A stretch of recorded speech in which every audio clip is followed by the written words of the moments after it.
Hello, everyone, and welcome to another horrific review. Flynn and I are back as we continue our look at Rin, Daughters of Mnemosyne, episodes 4 to 6. Rin Ashoki is a private investigator who also happens to be immortal, just trying to live daily life as strange and wonderful cases come her way.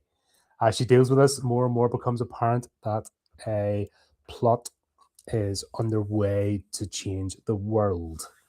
Aha!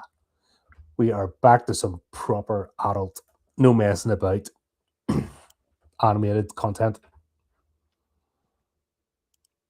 We are indeed. Welcome back. Thank you very much, sir. It's a pleasure to be back. I've got to admit, I only finished watching this afternoon. I did it last night. I watched it. I was lying in bed with my tablet. I watched the first one. The reason I had to rewatch it is because I actually fell asleep in the middle of the second one, but I was tired. Mm-hmm. There's a lot to take in. There's a lot going on. Also, the 45-minute episodes, so it's not your usual little chunks. It's nice. It's nice to have a decent length episode. I kind of wish more series that were aired had 45-minute long episodes, because you just be able to squeeze that little bit more in. Yeah, you don't have this idea of having to cut off. That's the only thing about the 20-minute episodes is they feel like they're trying to squeeze so much in, and then they just get cut off at a certain point. And then you get to the next episode, and half of it is a recap of what was in the last episode. But yeah, so we're jumping forward now to 2025, and yeah, this is obviously written at the time where virtual reality was the thing. I don't remember virtual reality like that. Oh god, I'm not remember Demolition Man. No, I'm talking about real VR. All right, no, but this is the whole fantasy side of what's possible with virtual reality. See, when I remember playing a virtual reality MMO kind of thing, because in Nottingham there used to be this place called the Virtuality Centre, and it's like you stood inside like a one-person mosh pit wearing the VR helmet with two hand controllers, and it was kind of like a sword and sorcery kind of thing where you had to wave your arm about to fight and things like that. That's my memories of VR. God, I couldn't be on but those have seen those. A lot of VR games were. I'd have a go, but I bet you any money in the first 5 minutes I'd probably pull half of the muscles in my body at the moment. Getting old is great, folks, and it starts at 50. Oh yeah. God, I've already started early then. My body's preparing me for it to go. Wow, this is your future. I'm 55, and if I'm lying in bed and if I'm lying down and I feel a sneeze coming, I have to either get up or cripple myself. I can't sneeze lying down anymore. Yeah, something goes ping. But yeah, we've got virtual reality docking shops. You log on, you have your wicked way with them. It's like you log on and you lob off. Mm-hmm. And we're starting to see the world. This is the infancy of it, which we're sort of getting ready for anyway, because we were just talking before we went live. You can now have virtual reality AI chat things, and you can have devices, electrodes and stuff. So it's just getting to that stage. You know what I mean? It's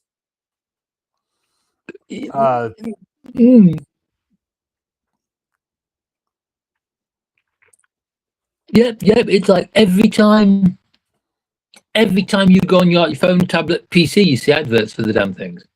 Yep. But this is an uncomfortable truth. The porn industry has led technology. Just go onto the App Store. Yep. Now they usually, because of the rules, usually that's why they dodgy ads in games and stuff, because they want you to bypass the App Store and get it straight from their site. But this has always been the case. The porn industry has always led the way. It led the home video market. It led the internet. It created, for videos to be uploaded, and even prior to YouTube, the porn industry was there first. It was the first to lead the way in streaming because chat girls. Yeah. It did it on TV. Remember the photo and stuff? Oh God, Jesus. Obviously. Yes, I do. Voxes, the Freeview Voxes first come out. They had those channels on, and they wanted you to like premium rate. So the girls were there, blah blah blah, and then call this premium rate number to actually talk to one of them, and yeah, you know what I mean. They've always led the way, and then obviously other industries pick up on it, and we wouldn't be able to do this if it wasn't for porn. That's just the honest truth.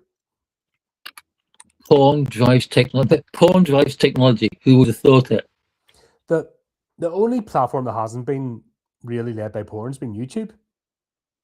Like, if you look at Twitch, for example, and Instagram, and even Facebook to a point, you know what I mean? That's what took over. Like, Instagram's desperate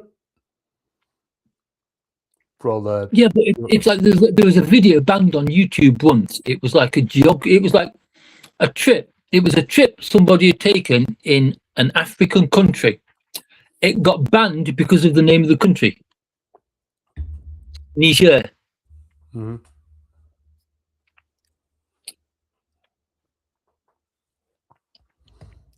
One day YouTube will slip up. I don't think the audience goes there, but if you remove the two, see on Twitch, for example, where we stream to as well, if you're on there and if you block just chatting category, and if you block the pools and hot tubs one, all the e-horse disappear.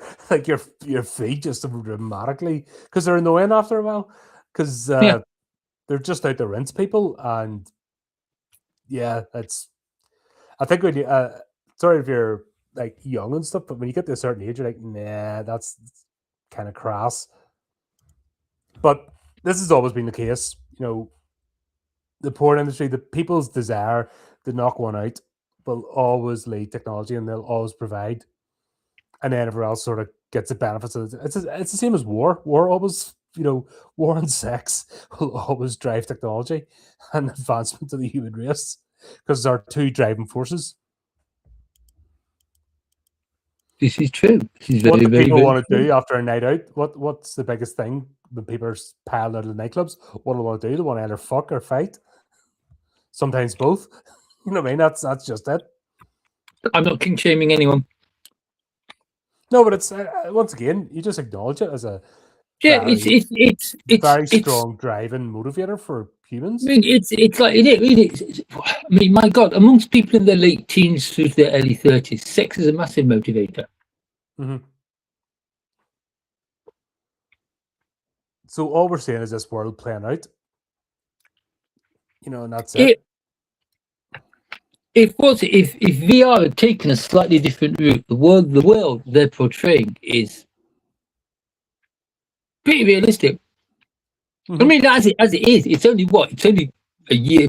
As far as like 2025 goes, it's a pretty good. It's a pretty good idea. It's a pretty good guess at what 2025 was going to be like. Mm-hmm. It's legitimately closer than we think. It's just very niche. Once they get that one product that's, becomes the rage, that's it. It's just going to accelerate. So that's, I mean, I never saw this too much as science fiction, if that makes sense. Because yourself, you're playing a dopey mobile game and these ads will pop up. Like, you can't miss them. So it's there. It's sort of lingering in the the background. The future is closer than you think. Scary thought, isn't it? But yeah, basically, we've got Taruki. He's keeps meeting this girl or this avatar called Ruon, who's like the most popular avatar in this server. I did kind of wonder on what was going on in the beginning, where it's like there's like a dozen men and a dozen of one of the same people pops up, and then this door disappears behind them, and then it's all like, It was very Matrixy, wasn't it? it was like what's this supposed to be, mind control? No, but instead of I need guns, I mean, when Neo goes, I need guns, and the other Rex appear, this is I need a shag, all those cubicles. It's like, I'm sorry, I've never, and I never will do it at the public toilets. Like, that is rancid. Sorry. it, No. I've never had the need, I never will. it, Fuck it's that. like it's like the world takes all kinds of people. No. Nah. Sorry. That's just fucking wrong. But yeah, this is Ruon then Taruki offers to meet Ruon in 1.0, and what we find out is 1.0 is what they refer to as the real world. Mm. So 2.0 is the virtual world, 1.0 is the real world. Even the language they're using is like you can believe it. Yeah. Whoever created this has done a really, really good job with the world building. Which actually, I think it's like how in depth the world building is in like these next two episodes is one of the things that kept me interesting. It kept me interested in it. Mm-hmm.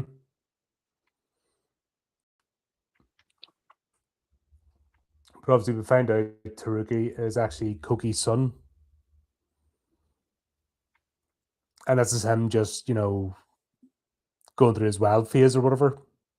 He's going around spray painting stuff and tagging and doing all that kind of nonsense and Yeah, but staying is he out. doing that in the real world or is he doing that online? I mean, No, this is the he's doing it first in the real world. He's doing it in the real world because that's when Ruon surprises him by turning up.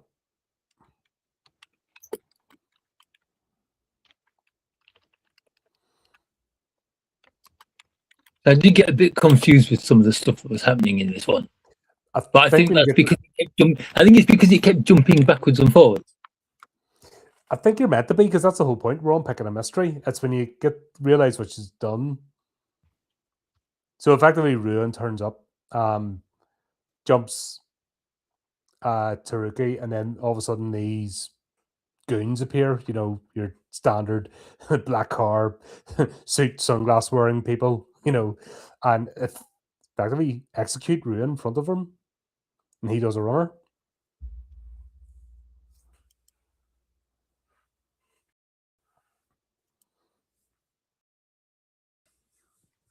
So that's the opening part of the mystery. And of course, in the meantime, we'll have the opening scene with just Ren and Mimi are carrying on life as normal. Mimi, I need some water. That's not water. Vodka means water in Russian. Gotta be honest, Mimi is still my favorite character in this. It's just funny the way that it's like they've done this every day ad nauseum.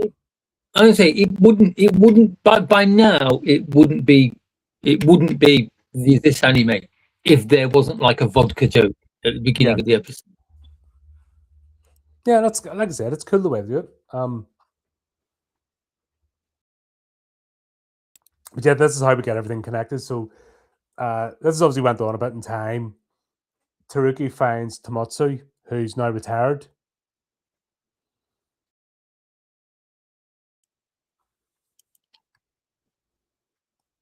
and explains to him what's happening. Because did Tomotsu keep in contact? Yes, With, yes, he did because he was still he was he's kind of still working for her, isn't he? no, not with Rin, but with. How did Taruki go to find Tomotsu? Was it just no? It was just by chance, wasn't it? God, I don't know what since last night, but he finds Tomotsu anyway, and then explains because these people are hunting for him.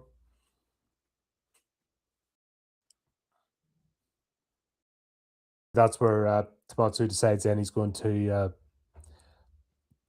take him to see Rin.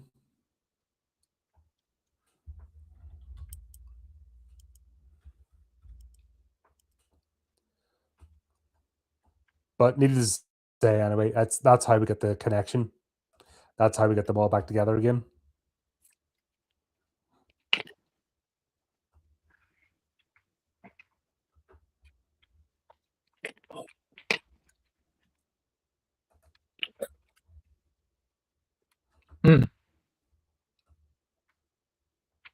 Yes, because I remember there's a bit about the discussing who the people who are chasing him are, and it's a group whose name I can't remember. It's kind of kept quiet.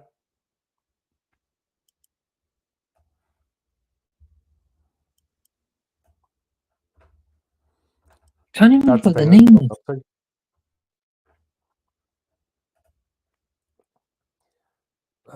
God, it was Project Lee Adam.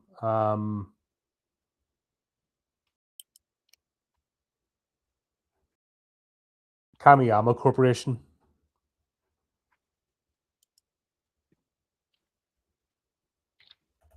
But anyway, that's what happens. Basically, it's Tomatsu that brings Teruki to the Shoga Consultants in, basically the Rin. And then Rim does what Rin always does, and she takes him out to lunch. She takes him for a day out to act as bait. But even before that, Mimi starts searching through his whole history and his shenanigans and just brings it up to him.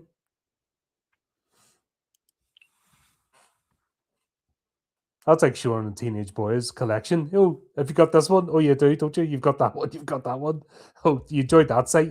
You went there 3 times.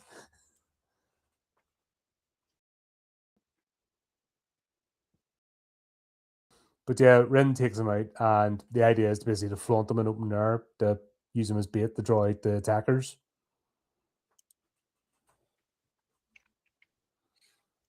It's like what a great. She seems to have a great idea. He seems to be a bit worried though. Well, if you think about it, he's not really. This isn't his daily life. Up to this point, his existence has been quite innocent. So he just comes across as like a student kind of guy, doesn't he? Yeah. And I would imagine, like, when we see his mother, like, admonishing him for not letting her know where she was, it's obvious that she's been very protective after Koki's death. Oh, so yeah, but it's kind of understandable when you find out who he is when there's a reveal.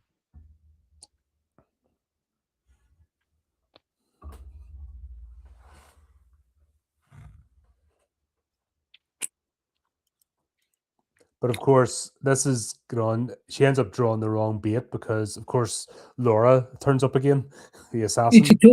It's always nice to see a familiar face, though.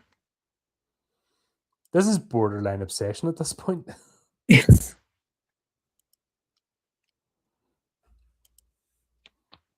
It's like, how many times did she kill Ren at this point? How many times have they killed each other? Jesus. Yeah. It's like around 500 or something. You know what I mean? This has been going on for like decades at least.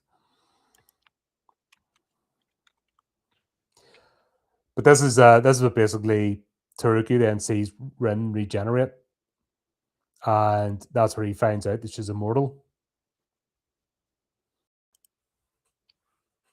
They never mention his father. That was the thing. Mm. They never mention his father, so that was they sort of keep him safe from that, and they never visit his mother. So there's like an understanding there.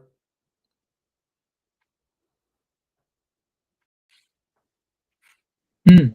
So it's almost as if there's something going on between his mother and Ren to keep identity secret almost. Yeah, it's like it's like an understanding. You brought pain. I lost my husband. Blah blah blah. Mm. I don't want my son involved in this, but the face would have it otherwise. But this is where we get an interesting thing about the time tree. God, I can never get that name. Oh, Idrisil. Yggdrasil. Is it Yggdrasil? Good, close enough. Yeah. So Yggdrasil only appears at certain times. It's not there permanently. It dispenses the it dispenses the spores, but only one in like a million is a time fruit, and it's a 1 in 10 million chance that a time fruit will actually pass into someone and turn them immortal. So this isn't a rampant, just all the time, all over the place. It's actually a rare occurrence when Yggdrasil Because appears. in the last few episodes, they've made it sound as if it's something that happens quite often. Mhm. So that's what I mean. It's straight away we get an important piece of lore just delivered, matter of factly, and no like 10-minute exposition to explain it all to us. We just get okay. It appears these spores just appear, they pass through mankind, and like 1 in 10 million chance that one will be a time fruit, and another 10 million chance, it'll actually pass through a man or woman and turn them into either an immortal or an angel. That was cool. I mean, I like that. I like the fact that we didn't get this whole exposition dump at the beginning, the world build, and we've been gradually just been getting fed the lore as we go through the adventure. That's good storytelling. It is. It's like the story's been well told. The story's been well told all the way through this. But like I said, it's like the world building in these next few episodes is absolutely top notch. Mm-hmm. There's Chris on. This one 2008. Yep. Has Japanese anime changed as much in the last 18 years? There was a whole thing, not so much with the anime itself, but an issue with the localizers. So these are the people that translate from Japanese into English. And there's this whole issue because most of the localizers are Southern Californian and Yeehaw. think a certain way. Yeah. They started putting their own words and completely changing the meaning of what they were saying. And actually, this was caught to the point where actually Japanese anime are not using them anymore. They'd rather use AI to translate than use localizers because they were actually diluting the work.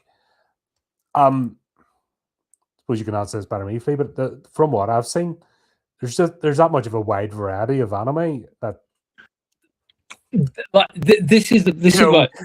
drop in the Okay, ocean. It's like right, right. horror. Anime tends to be anime tends to be quite tight, right? It's like anime tells a story, yeah. There's no wiggle room in that story to put more things in that story in. But what the localizers were doing, they were like putting, they were what's the word I'm looking? They were. Do I want to? Yeah, they were propagandizing it. So it's like they were putting like um grabbing something, grabbing something out the air, yeah. The trans debate, which is still quite heated, yeah. They were putting they were putting their spin on it. They were actually changing entire parts of the story to fit their quick, what's the word I'm looking for? Narrative. Thank you. To fit their narrative. And it's like basically Japan found out and they sacked every single localizer. The worst thing is, like, yes, a lot of them have turned to AI, and AI is doing a much better job. Yeah, and that's what I mean. That's what you don't do. That's I hate what I hate is using another property. If you want to tell a story and you want to spread a message, tell a story and spread a message. Do not use somebody else's. And this is what it doesn't matter what you stand for. You're a parasite. If you're using another IP, to do to push your message, you're a parasite because you can't do it yourself. And that means to me, your argument isn't strong enough. If you have to destroy to tell your message, or if you have to destroy something else for your version or thoughts to be true, then you're irrelevant. And that doesn't matter what it is. It's your actions. I judge people on their actions. And when people use underhanded, slimy actions to do whatever, it doesn't matter whether it's left or right or up or down or whatever. If that are the actions you carry out, you've lost the argument. And I'll never support you. And I've seen too much of that. There is far too much of it about. But thankfully, there's pushback and people reject it. I mean, for example, A24 is very politically charged stuff, very identity politics charged. And that's fine. You know what I mean? It stays its own. That's a niche market. People go to that to get what they want. No problem with that at all. I would not say the odd A24 thing I like. Most of it I don't. But I would never go, oh, that must be banned. Oh, that must be taken down. That must be changed. Do you know, I never saw the point in that. The minute you act like that, then you're the enemy. You know what I mean? You're wrong. Your argument is invalid. And it's all about behavior. You know, and that's what I've always stood by. But when people are doing underhanded tactics, like falsely translating the story, because it's not like the Japanese are afraid. They cover anything. And actually, we get it in this. Do you know what I mean? We get a hermaphrodite. Yep. We get actually, you know what I mean? They're not afraid to tackle subjects. They're not afraid to feature or represent. You know what I mean? That's utter bollocks. But when you've got these silly little bastards who haven't lived real life, don't know how to storytell because they've no lived experience, because they live in a bubble, and the only thing they can do is subvert other people's work, then they have no argument as far as I'm concerned, because their behavior is what's telling. And that's why I stand on it. Like I say, it's not as if anime isn't inconclusive, because it's like I bet you would like pick a subject, any subject, go out there and search through the anime back catalogue, and you will find it. Mm-hmm. But that's not what the people who do this underhanded shit, they're not about that. That's the thing. So, thankfully, like I said, the anime industry in Japan just went, no, you're done, finished, and that was just the end of the conversation. So, anime is pretty much stayed the same in terms of it. If it's going to tell a story, it'll tell a story its way. Now, there's different animation techniques. There's modern approaches. The subject matter changes, but then again, it's always been like that, and it's always been out there. So it's like horror, you know what I mean?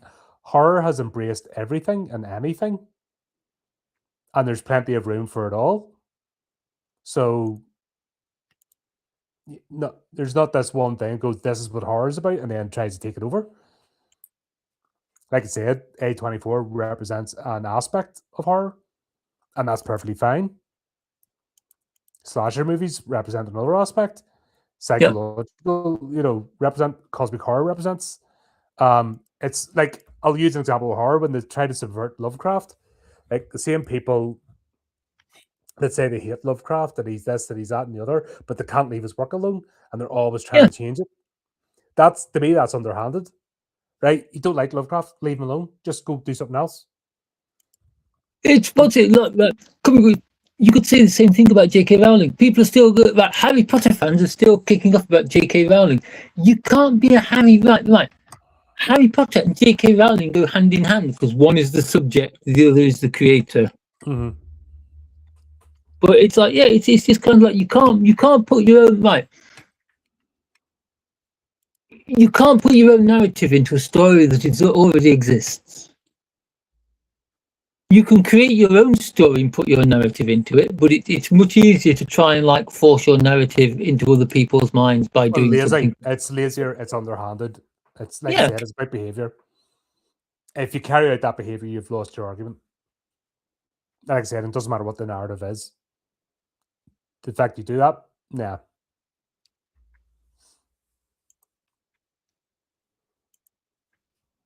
So that's just it. But yeah, generally they're like we've watched anime. Can't even think what the most recent one, in years. It's, but you know what I mean. These come up randomly, and we're going back and forth. Probably the likes of Terminator Zero would be the most recent one. Yeah. In terms of the release date, that was 2024, wasn't it? Or 2025? Yes, I think it was. I think it'd been. I know it'd been out a while when we covered it.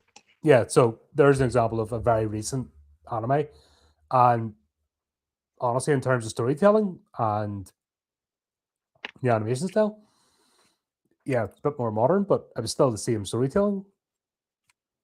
It told its own story. It created its own lore while still tethering to the Terminator storyline. And unfortunately, it didn't get a second season because not enough people watched it. I think not enough people watched it because it was animated. Which is like because the movies. All these people are going like, "Oh, cartoons are for children." That was not for children. Check out a review, by the way. Like I said, we reviewed it, and honestly, it's well worth the watch. Well, very, very well worth the watch. And I wasn't enthused. I was intrigued, but not enthused because the Terminator franchise, like many others, have burnt me out. I think after Salvation, I kind of Genesis finished me off, but Salvation kind of had me there going, this is, Yeah. It's like the more they try to stretch a franchise out, the weaker it gets. Mm-hmm.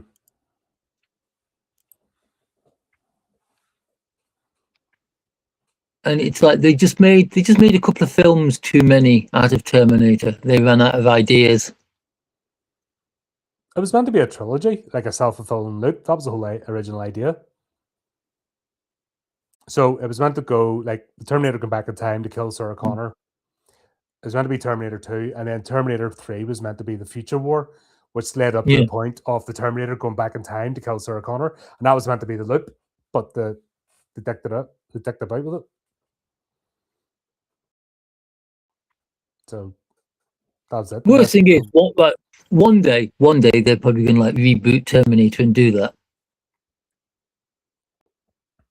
But it'll be made with modern sensibilities. Yeah, it did that with, I believe, with Dark Fate, which I didn't bother watching. No, me neither. I haven't seen that. I think I believe they've already tried that with Dark Fate. Right. I can't actually remember which the last live action Terminator was that I watched. Me was Genesis. After watching it, I don't need to watch another one. Yeah, to me it was Genesis. That was the one where John Connor came back, but he was a Terminator. And I'm like, what the hell is this? And I had what's her face as Sarah Connor, and God, she was in Game of Thrones. What's her face anyway? And honestly, she was like a mini version of it. She just didn't carry it. Yeah. Nah, I was done after that completely. No interest. But the anime, like I said, the anime managed to reinvigorate it. It managed to tell another story and make it interesting again. I don't know, I'd like to see where that story went, but obviously we're not going to get it now. So, such is a shame.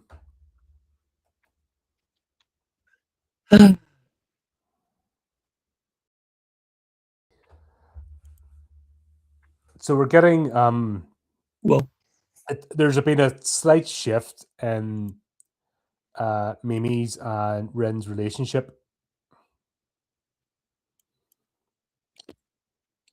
Mimi's the one going to the grasshopper drinkers now for information more and more, as opposed to Rin. Yeah, I don't know why that's changed. like in some circumstances, it feels like Rin's moved into the background and Mimi's out there more. Mm-hmm. Unless they're just trying to give Mimi screen time, in which case I'm not complaining too much about that. It's just that, you know what I mean? But we'll get that subtle, bit of a jab, and it could be a lead on from the last episode. And don't forget, years have gone past. And that's the interesting thing about this series, is that they're jumping years between episodes. So obviously a lot's went on. But yeah, Mimi's the one that goes over to the grasshopper drinkers, and then Rin decides to take Taruki home. And this is the bit I realized, that Mimi and Rin don't actually live together, even though it's been obvious. Because anytime we see Rin, she's always in the apartment on her own. So they're in a relationship, but they don't live together, and they've been in a relationship for years. It's showing one of them interesting dynamics, isn't it? They're in a long-term relationship, but they don't live together. To me, that's common sense. Mm. You can only fight when you're in the same house together.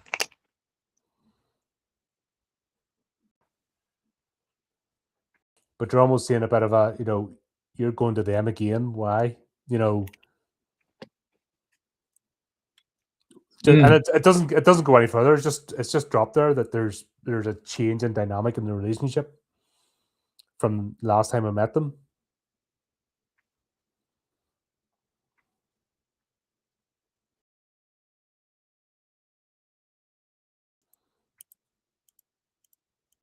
And then it turns out as well that Rin has been watching over Turkey, which would make perfect sense, like almost out of obligation. The cookie. So this is why Turkey sort of gets the impression that he remembers her, and then it makes sense. But he's once again, she's never told her about having a partnership with his father. That's never been brought up. No, he's deliberately being kept out of the loop. Mm-hmm. I'm guessing to protect him.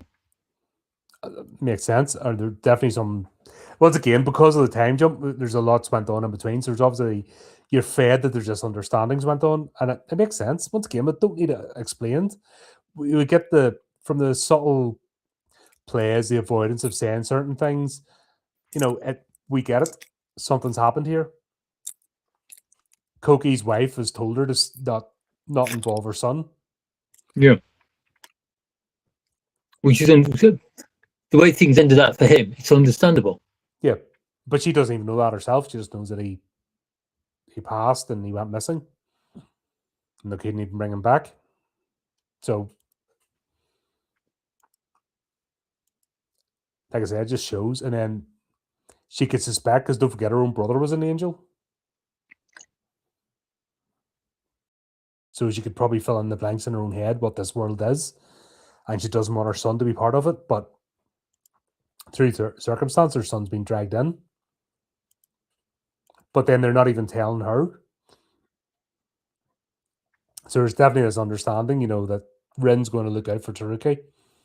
But they're not bringing him into the world. He's not going to take his father's place, if that makes sense. Mm. But this is the bit where Ruon contacts Taruki and wants to meet him, wants him to go into 2.0 again. To meet her.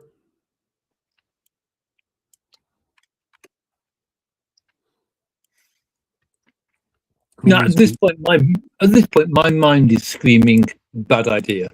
Mm-hmm. But I think we've already worked out there's something not quite right with this Ruon. Yep, and it's involved in something gnarly. The fact that there's goons on hand. This isn't just a simple. That'd be equivalent of Pornhub, coming through your door with suits and sunglasses and shooting you. Do you know what I mean? It's not just a simple thing anymore. There's something dark going on in the background. But being a young lad, being led on by his testosterone, he goes. Mm-hmm. And they meet up on a whole place. There's a subway train. Crowded with goons that Ruon says are there for their protection. Well, this is a bit with the back, and basically, Mimi's created this device. And that's where we find out as well that Ruon was created for Project Lal Adam, which is supposed to be like the new Eve, like the birth of a new person, if that makes sense, a new sentient being, based on his daughter. And Kamiyama is busy trying to put the genie back in the bottle.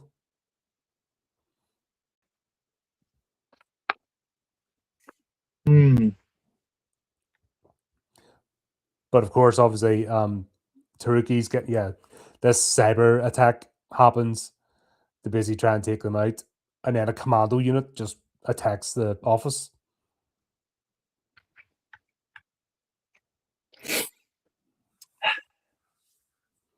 Mimi escapes, but they shoot Genta. Yeah, that annoyed me. I'm like, you bastards. The dog got shot. Now, the anime could have taken a serious turn at this moment, but it didn't. That should have unleashed something in Mimi. See, Mimi should have. I think Mimi should have totally gone John Wick, and then it could have been Rin trying to catch Mimi before she did something silly. But it was interesting that she just was very offhanded about it. Which, remember, I've had this question about why is Kento still there? Is it a new Kento every time? Or, there's been a very long time to have a dog.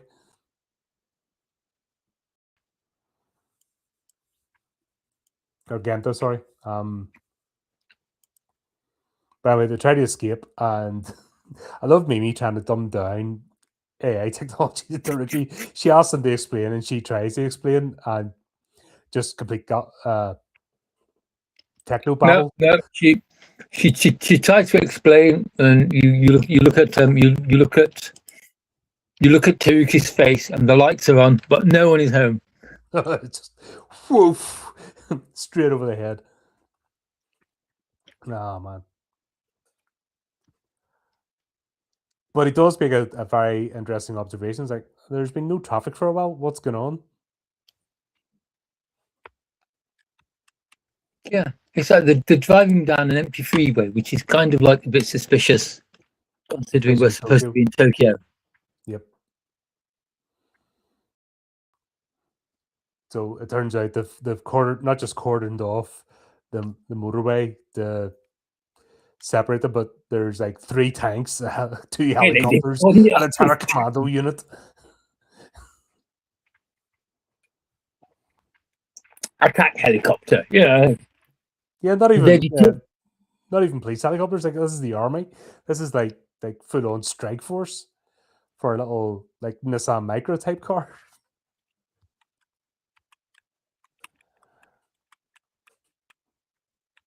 So this is where they grab Taruki.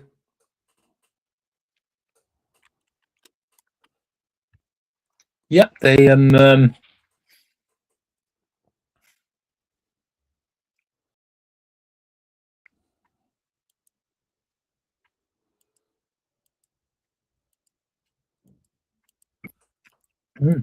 Yeah, Taruki's grab.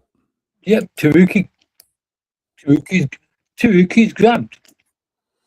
And then just to make sure, they fill the car for the bullets where Ren and Mimi are, and then they throw in a couple of grenades just to make sure. Just to make sure. Like that's going to do anything. So obviously, after they walk that off and go back to the office, I'm pretty sure by now the bad guys know that Rin and Mimi are immortal. Yeah, so I think the reason they just go overkill is so it takes longer for them to come back. Could be, or there's still Laura keeps saying, I'm gonna find a way to kill you permanently. Yeah.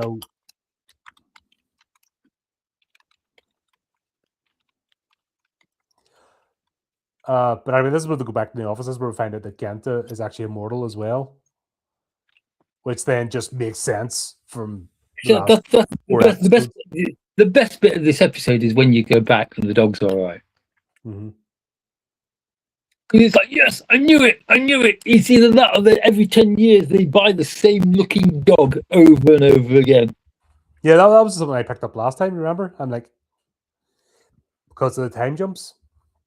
Yeah, and it's like when they come in and they like fill the dog full of bullets, and Mimi's just like runs away, and she doesn't even mention the fact that they've shot the dog. Mm-hmm. It's like something's going on here, and I think I know what. Yeah, that was. I mean, I was waiting for it. Also, anyone that knows, larger dogs have a shorter lifespan. Most of them, like 8 to 10 years at the most.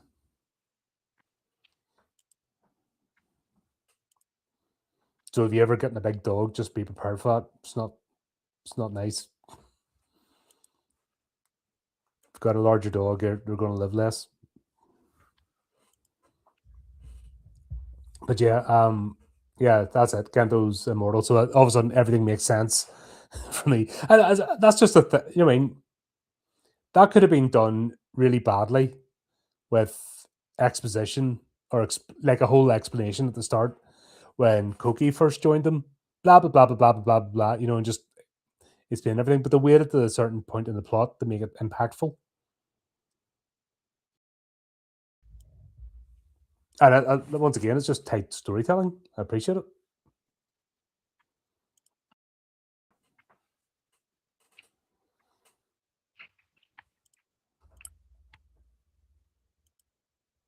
So we'll find out that Ruon, she is the AI. Basically, it is Kamiyama's daughter that was uploaded. She's been rebelling and trying to break out ever since she was created. I was thinking sort of Vox Machina. Have you ever seen that movie? Yes, I have. Yeah, basically, the guy's brought to basically carry out the Turing test. In this AI robot who keeps going crazy. It could have been a good movie, but the protagonist, the millionaire guy, was shit. Yeah, and it kind of fell off a cliff. So it's a disappointing movie, but the principles are. And that's what the Ruon is basically she went out into the world. It was the ultimate Turing test was to put her on the internet, the web, or 2.0. It was, human interactions to the point where people believed that she was alive. Fancy your first contact with humankind being the internet. Oh God, you'd launch some missiles yourself, wouldn't you? No wonder she turned out the way she was. Imagine it like this is human race. You go on TikTok, fucking that's it. Babe, give me the buttons, launch codes. It's not Skynet that's going to destroy mankind. It's going to be the internet. The internet will destroy mankind. That's why I am convinced. I think I've talked about this before. Do you remember they're getting to the point with processors that they couldn't push the atoms together any closer to transfer information. So they were looking at amoebas, single cell bacteria. Jesus. Transfer the information. And anyway, like you just had to read the first few sentences of that to go, that's not a good idea. One cold virus and you've wiped out like terabytes of information. I mean, you could wipe out entire data centers with a cold virus, but also you're going to artificially enhance a living creature. Even amoeba is a single cell animal, but still alive. So you know what I mean, and it still meets a condition for life, and you're going to pump that full of data on a daily basis and process information. Yeah, that was the start of. That could have been the start of proper artificial sentient, freaking your PC coming to life and beating you over the head with a hammer. Jesus, can you imagine it? Oh my God. And when they were talking about that was pre-social media. So the internet was still 1990s, Windows 95 type level of internet. Wasn't today. Imagine that getting fed through the shite that we're dealing with today. Fuck. She's like, we're going to teach it about mankind. Just plug it into the internet. Come back later. The room's on fire. It's killed itself. Yeah, just it's built an arm and the gun just went. Do you know RoboCop 2? When they tried to do the Oh God.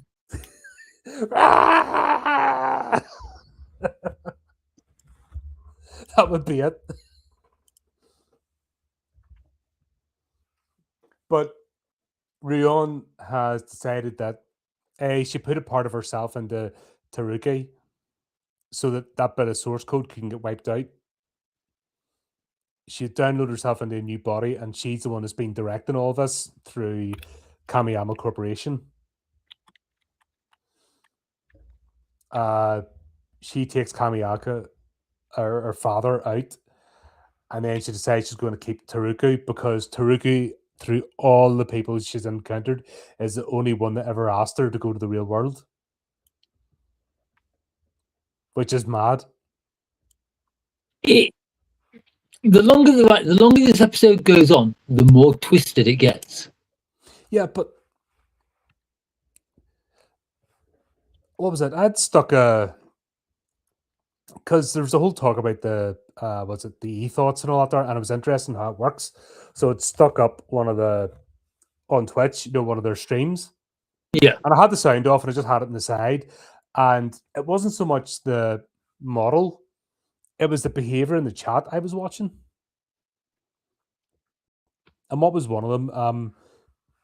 I'm going to try on a new bikini. Do you want to see it? And jumps off camera.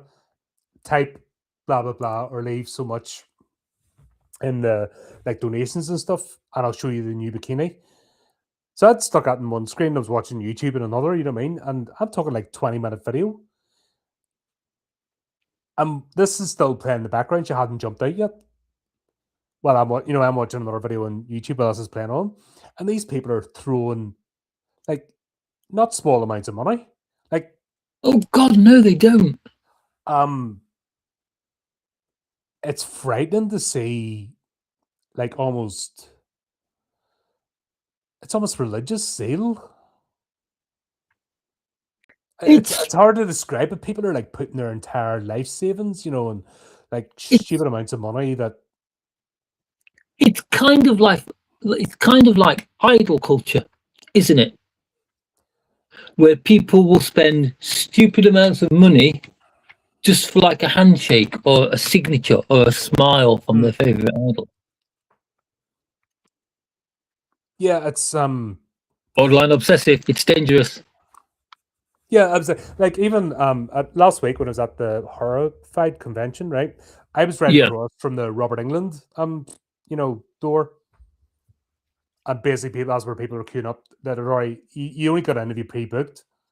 Yeah. And that was like £100 a go. But if you wanted something signed, it was an extra £100. Grief. And there was people there paying on the spot. In fact, they had the same trouble I did because their card machines wouldn't work. So they had to send people to reception to take their payments to get upgraded. Crazy. So they couldn't, we were both in the same boat. Actually, people, in the event couldn't take payments and I couldn't because we're in a freaking internet dead spot that just circled right where we were. But people were prepared to spend that sort of money just to go in and shake out. And the experience, it was like 10 people at a time went in for the experience. There was 2 tickets. There was the photograph only, and they were done in batches. And then there's the experience tickets. So there's people already £200 to £300 down, like just for that, and still being prepared to pay more.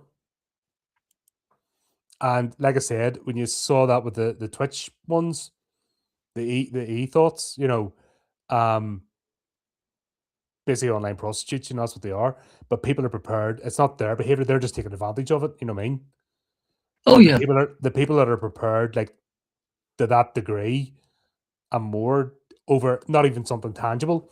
In fairness, the people queuing up got to actually meet Robert. They got to sign something. They got something tangible to take away with them. Yeah. But the ones doing it online get nothing. This is like that is just that reflected. That's why this isn't. I don't see this as fantasy. This is not science fiction. This is just This is fact. It's funny that like 2008, they're able to predict this. This is a prediction. Like it's so close to what we are now. But out of all that, the only person actually managed to break through, actually got Ruon's interest, was Taruki. And like I say, I'm just using these examples to show the levels of obsessiveness she would have come across. Do you know what I mean? And She'd have had offers of marriage, she'd have had offers of, stupid amounts of money, blah, blah, blah, all on that. You know what I mean? She'd have had that. But for some reason, just Taruki saying, do you want to hang out sometime? Yeah. Do you want to hang out? Do you want to hang out in the real world? That's what set her off. That was just the, right moment, right time. But, that's what sparked this whole thing off. So she decides that she's keeping Taruki, and he doesn't get a choice in the matter. Obsession is a two-way street. Mm-hmm.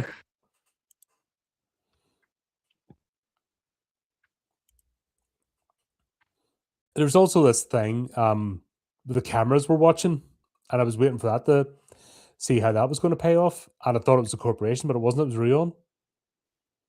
And the reason Ruon went absolutely batshit crazy is because Rin took him home. Didn't do anything with him. But because her cameras only caught certain angles, she put 2 and 2 together and got 5 and sent her into a jealous rage. See, obsession. It's a two-way street. Yeah. Because it comes out at the beginning. It's almost like he is obsessed with her. Mm-hmm. But is it the opposite way around? Yeah, but that was the thing. She's the popular mod. He just was a regular user. And it turns out no different from anybody. You know what I mean? It's the same as having copies of Mayfair under your bed, back in the day. Because there's a conversation at the beginning where they're talking about Ruon. They're talking about, because it's like Ruon was this AI that was released. But it's like, although she was like an AI, the avatar she used wasn't licensed to anybody, because he said he made his own. Mm-hmm. She basically went to the public domain.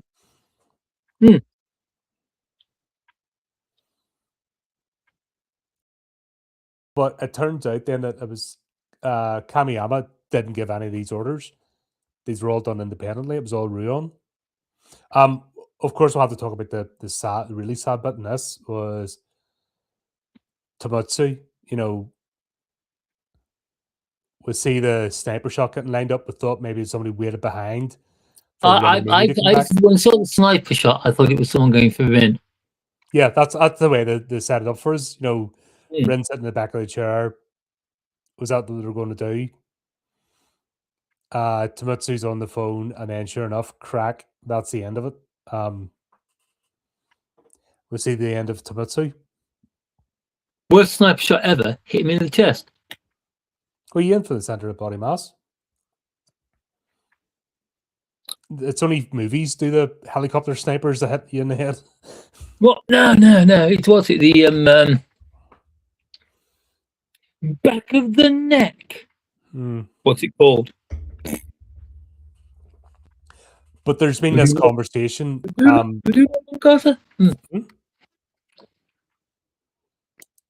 we'll see the sniper getting the what? What do you mean? There was no order. Code red complete. What do you mean there was no code red? Ruon with that working behind the scenes again. Yep, which is frightening. That's why you can't rely too much on technology. That's why, even though I fully embrace this, I still have this. I still have this. Do you know what I mean? As a backup, because this can get switched off at any time. Something can go wrong, and you can't just you don't put your eggs all in one basket. Oh no! That's why you have to learn physical skills as well. Just don't rely on digital. You have to actually be able to make something. I can light a fire. I can cook a pancake. Well, I can go back. If I was really stuck, I could just go back in the kitchens again. Yeah. I mean, I've worked in kitchens, so. I mean, that's just it. But how many people? I mean, the fact that you can go into a shop and buy a bag of ready sliced, ready diced carrots says so much to me. Yeah, because that's people just don't have a clue. But that's, I mean, you need to. This is showing what happens if you rely on the digital world. You know, I mean, it's the warning. But And it, we do rely on the digital world. oh, 100%. Can you imagine the chaos that would happen if Facebook and only Facebook went down for Oh, more than a few hours? have you not seen it when it's been like a 6 hour? People have meltdowns. Right. I've seen it. Work, physical work around the world would stop because people wouldn't be able to cope with the fact that as they're sitting there with their office or standing operating their machine or whatever, they wouldn't be able to update their status or check on what their friends are doing every 30 seconds. The world would fall to pieces. That's what actually put me off social media. That's why I'm not a big user of it. You know, I'll put the ad, you know, I mean, I'll do the post for the channel, but that's it. I don't do forums and stuff. You even see that with the Discord and stuff. You know, what I mean, I just don't do it. I'm not going to sit there for hours going. You know, what I mean, I'll talk like this in real time, but I'm not going to sit and type paragraphs and stuff and do this, that, and the other. You know what I mean? It's very rare that I do. I've seen people have meltdowns over the platform go down for a bit, and you're just like, that's addiction. That's not good. And yeah, I've seen people lose their minds. See, the cracks are already there. My God, this anime predicted it all. It's so close, isn't it? It's like, oh, yeah. Like they tried to make 2025 sound like a far future, but it's not. It's not at all. And then this is the bit where basically, I love the way she chucks a parachute on the Taruki, expecting to know how to use it. Here, catch this. Wear this, both out you go. Good luck, son. And then she fights with Ruon and keep her on the plane, and then the whole thing just gets obliterated in the sky. It all gets terribly wrong very, very quickly. He quickly learns the pull of toggles. You know what I mean? Oh shit! That's just it. It's got, I've no idea what I'm wearing. I've got no idea what to do. It gets sucked out the door when the door gets kicked off its hinges. It's like you've got to have some oomph behind your legs to be able to like kick a door. But then again, it's like you've never thought of it. Like you never think of it until the part where the fight starts. That Ruon is actually an android. She's a robot. Mm-hmm. So chances are, of course, she's gonna. Of course, this is like it's an anime robot. Of course, it's going to be way stronger than a person is. Kicks the door off an airplane. Well, it's pressurized. goes after Taruki. Goes after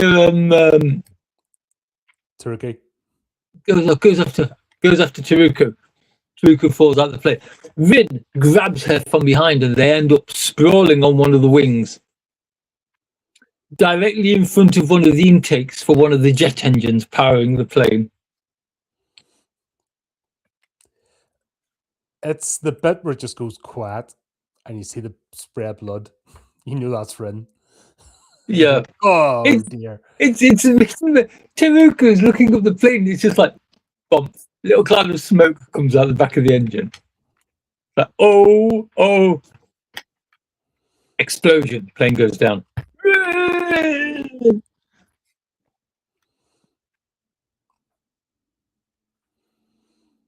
Yeah, and then it just it moves on. We see Mimi moving out of the office. So obviously Rin never came back. Yeah. See, that is I like that. I like that as a final scene. Because it's like Mimi doesn't need to be there anymore. Mm-hmm.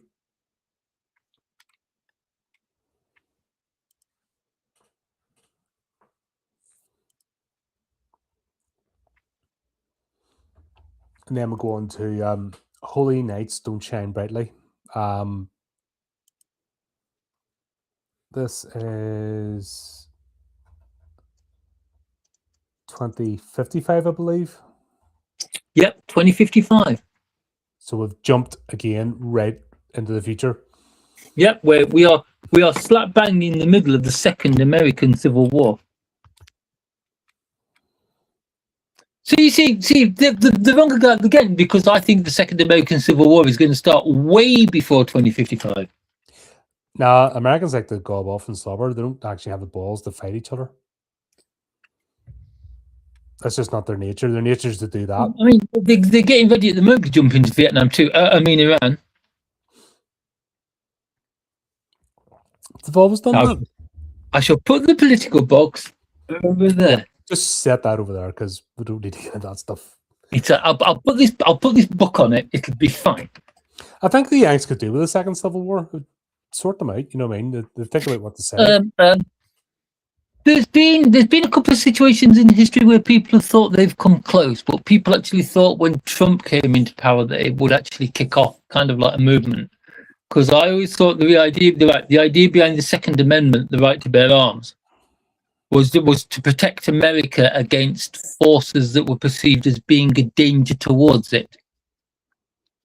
But obviously not, because Trump's out there desperately trying to destroy what America stands for, and people are just quite happy to sit with their gun cupboards and do nothing.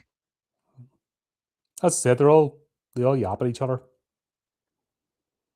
That's it. My take. If you don't like it, please write to Points of View, BBC. But yeah, but it's like apparently you don't actually find out it's the American Civil War until right at the end. It's like literally right at the end while they're talking. There's something going on at the television, and it's talking about the Second American Civil War. Yeah, it could have been. So I'm just presuming that the opening sequence takes place during the that war. Mm-hmm. But what we see is Rin appears.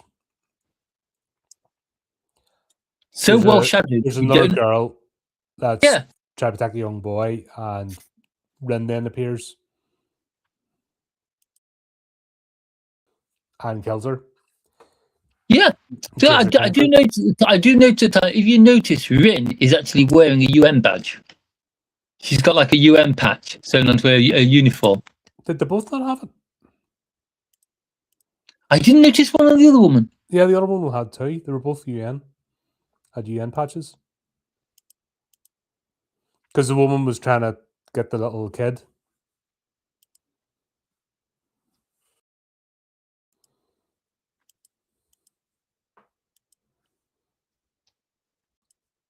But the important thing is, it was that basically it's nothing to do with the war.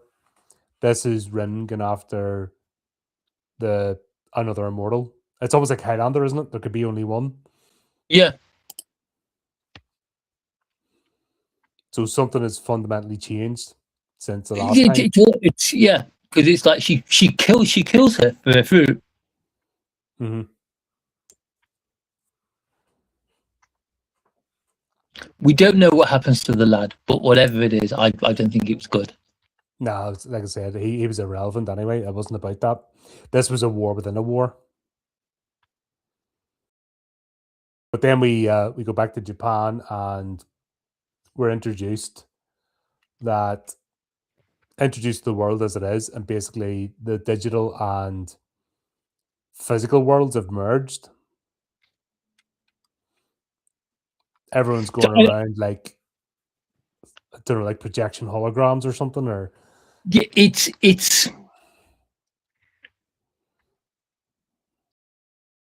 yeah. There's a lot of questions to be asked about that, because if are they physically living in a digital world, or are they just kind of like lying on bed somewhere hooked up to machines and things?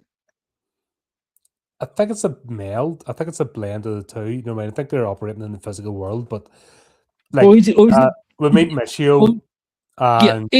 Is what they call 2.0 just some kind of like really high tech or augmented reality? No, but 2.0 is like ancient now.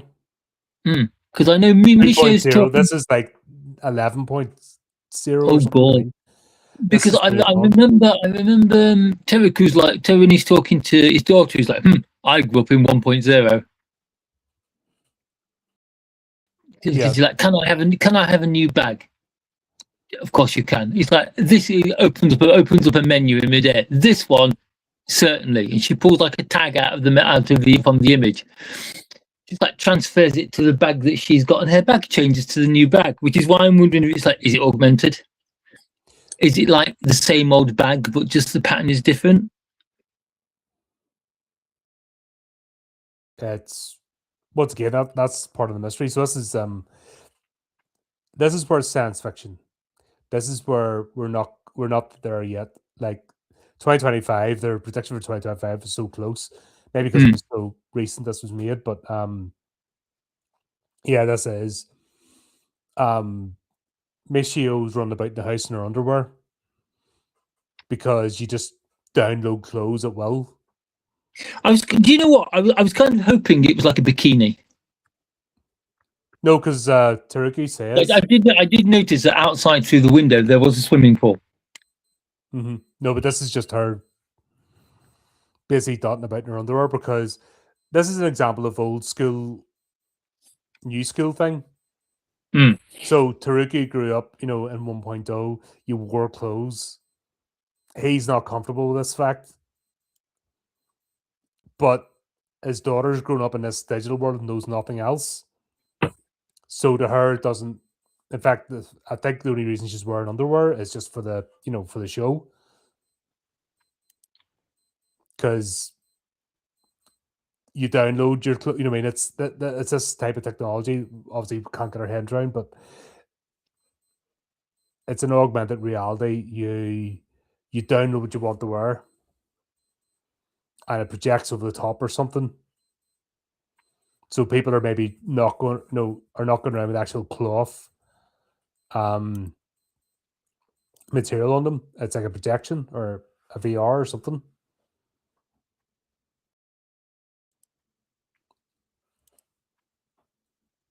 So I do remember him that I know it's like Misha's going to a party and he tells her to dress properly before she goes out. Yeah, basically put clothes on before putting your other clothes on. Put real clothes on. Yep.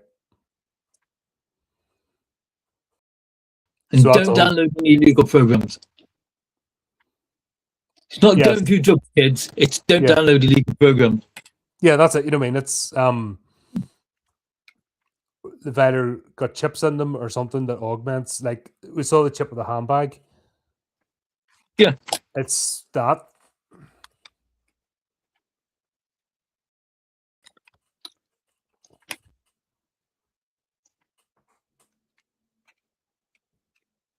I'd live there, not gonna lie.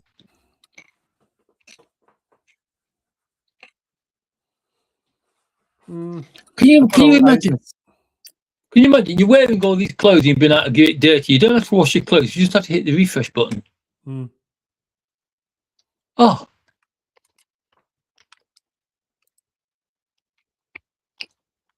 I still like tangibility, That's and also this is one thing this hasn't covered. This is still talking about the digital age. 2008 is still pushing towards digital age. People are starting to realize that physicality, carnality, having something tangible is important. That a lot of people are left disaffected because of digital age. Look at, books. People still buy books because they want to physically hold something. People are going back now to figurines and stuff. Yeah, rather than just I tried the Kindle app on my tablet. I tried a Kindle app on a tablet. I couldn't. It was like reading a list. Yeah, instead of reading what. But people are going back. People are going back to that. They're going back to physical media. Yeah. Even though the companies are making decisions not to make Blu-ray players anymore. On the flip side, people are starting to go back to Blu-rays and DVDs. So this is with the mindset of the digital age. People are realizing it's not everything. Like I found out last week, we still need cash. When all else fails, cash is there. You don't have an internet connection, server goes down, you can't do anything. You have something physical in your pocket, wallet, you can do something. look at movies, you can't rely on whatever streaming service you subscribe to because they may not keep that movie. Yeah. So, and also you can't guarantee now they're not going to change it because that's what they've been doing. They've been editing and messing about with movies. So you hold the physical copy, that's yours forever as long as the disc is intact. You've only got to think about what Crunchyroll did to Funimation. Mm-hmm. Yeah, that was shitty. That was it really was. Like that. If you're unfamiliar, folks, people that had a Funimation account, they didn't port over. They just basically went, "Nah, screw you. You can re-sign up again." Yeah, because you could buy, like physically buy, anime series on Funimation, and you would always have access. No matter how many years into the future, no matter how many times you change your account, you would have access to these series. Well, it's the same as Amazon. When Crunchyroll took over Funimation, they just like, nope, sorry, not doing that anymore. Yep, and even if you port over your account, you lose everything. You're starting from scratch. Yeah, because it was like even if you cancelled your account, you could still get access to the things you wanted to watch. Yeah, but Amazon have done it as well. People have bought movies they own on the digital platform, and they've just removed them because they don't have it in the library anymore. So, it's you can't. This episode's with the digital era in mind, but it's now not a tangible feature because people have understood that it's too easy to get screwed over. You need something tangible. Also, we are carnal creatures. We live by our senses, and that includes touch. Like going to a concert, there's something about having that ticket. Like I still can't. That's why I don't go to as many gigs because I'm sorry, downloading an app and having a ticket as a QR code is not the same as having that physical printed ticket. That's part of the experience. The ticket is a memory. Yes, that's what they're missing the point. A new album gets released, you queued up for the Saturday morning for the release, and you came away with that album. That was an experience. It wasn't just about the convenience or whatever else. It was part of that. You went there and you met people who, for that moment, it doesn't matter who they were, you were all the same tribe because you liked that particular thing. And that's what showed people had more common than not. Now it's went, because you've got these digital silos. If you think a certain way, you can easily be ringed in to a digital silo and only encounter people who agree 100%. And if they don't, they're ostracized. They get put out of that digital silo. And that's the way people think now. And it's not healthy. And to me, it's this whole, this era that we're seeing now being portrayed in this episode. They're doing it innocently, but it's not. And I think people have understood with the social media age and everything else, it's not healthy. Now, obviously, younger ones can't really express it, but they understand it's not good. They understand they're not happy.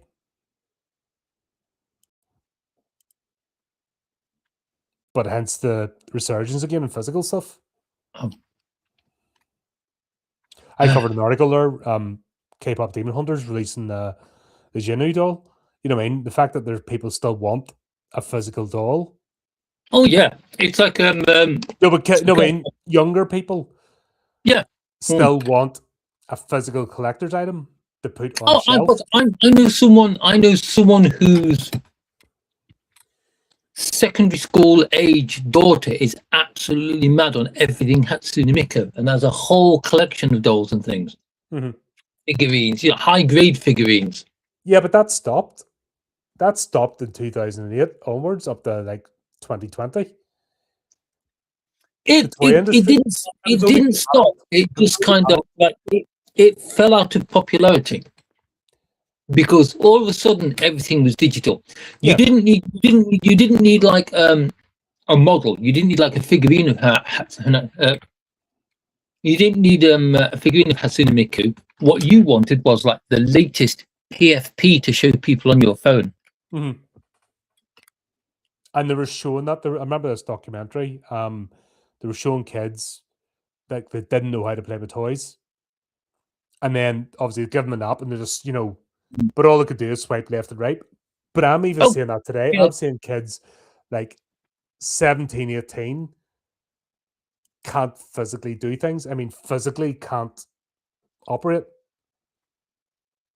because of the digital age. All they do is a swipe and a tap. They don't actually physically do anything. And I think that this resurgence again, like dolls, it's just an example because K-pop Demon Hunter is definitely a modern phenomena for the next stage. Which I have no problem. I mean, I'm not disparaging. I'm just saying it's a good example to look at as a test subject. And the fact that from that, they're now wanting physical memorabilia. They're not happy with just a download. They want physical memorabilia. They want something sculpted. They want something articulate that can move and pose. That's a subconscious return to, carnality. That's how we learn. Touch, taste, sense, smell, figuring things out, building things. And that was lost. And it's only it's coming back in such a small way, but it's coming back because I think people have realized what they lost.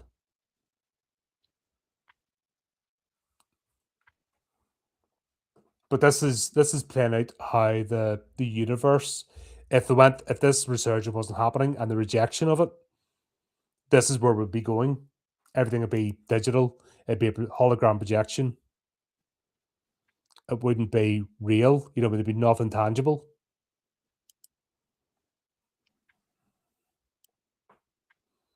Anyway. This is where thing is interesting. Michio finds like an old school SD drive. I like the way she's like, "Whoa, how old is this?" Holding it in two fingers like it's an old sock. It's like, oh Jesus. Yep.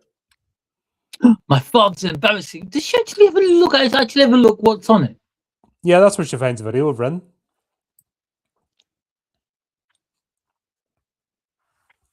And asks him about it.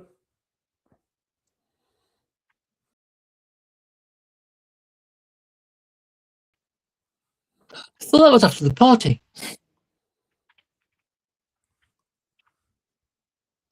No, this is lead up to the party.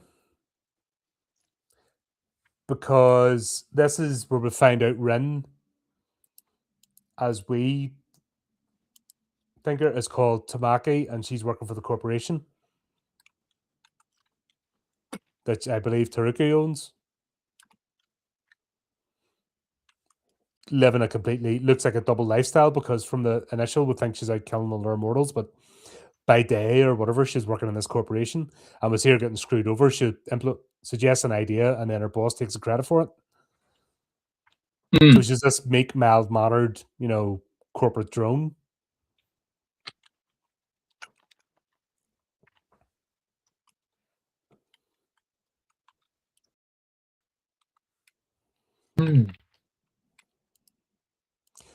But also, this is the bit where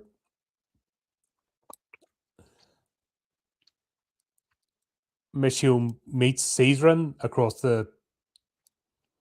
the party, if that makes sense. Yeah, she does, because she's like, "Who's that? Oh, that's such and such a person. No, not that one. The pompous. That's such and such. No, that woman there. Oh, we think she came with these two guys. Do you want us to introduce you? And her name's such and such." And it's like, "Oh, I just wonder if her name is Rin." Yeah, and this is where it gets complicated, because then they're walking through the woods, right, like around the edge of the building, and this is where Rin kills her boss, which kind of makes sense because her boss just screwed her over. But it turns out her boss was an immortal.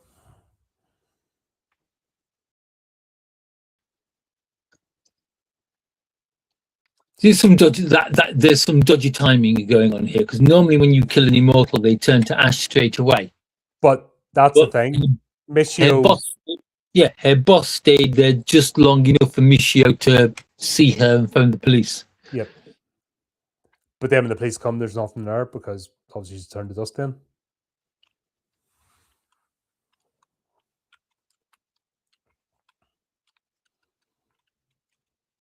But then we get this strange cutaway scene then to the priestess. You know, there's a temple. And there's people coming to this priestess. And I think you can tell it's Mimi because the way they keep cutting away from the face. Yes. It's like, yeah, it's Mimi. Okay. This is what Mimi's doing with her life. Okay.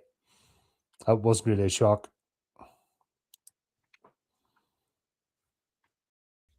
But this is where we find out Michio, she likes to play detective and has a wee bit of an obsession with Sherlock Holmes.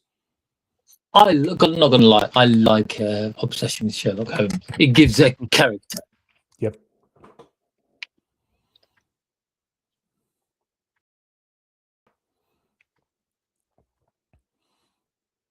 But yeah, this is where we find out as well that Rin is basically, she's Tamaki.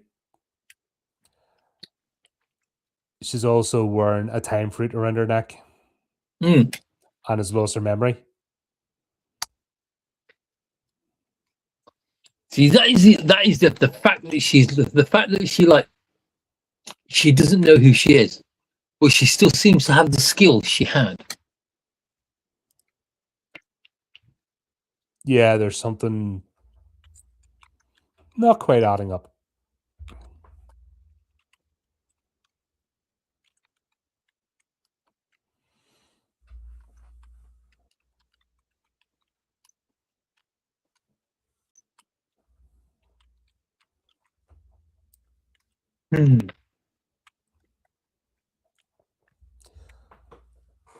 It's only going to get more confusing. Yeah, until it's revealed. Obviously, I'm trying not to spoil too early, but yeah, we then we find out the priestess is Mimi, which wasn't really a surprise. It was kind of telegraphed. Taruku, how did he find out?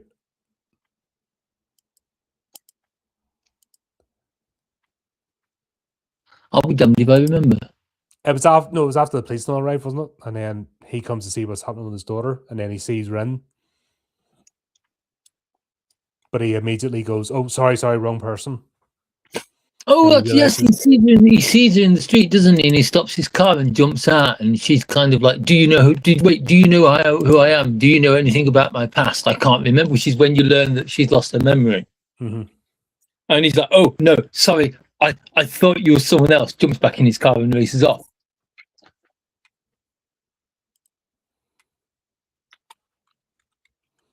And then that's where he races straight to Mimi because he knows where she is.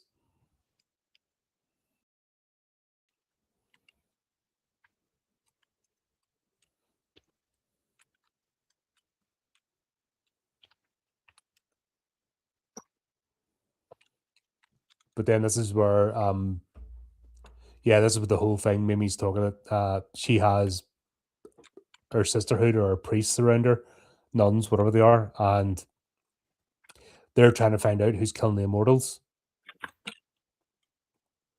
because it looks like it's Rin. Yes.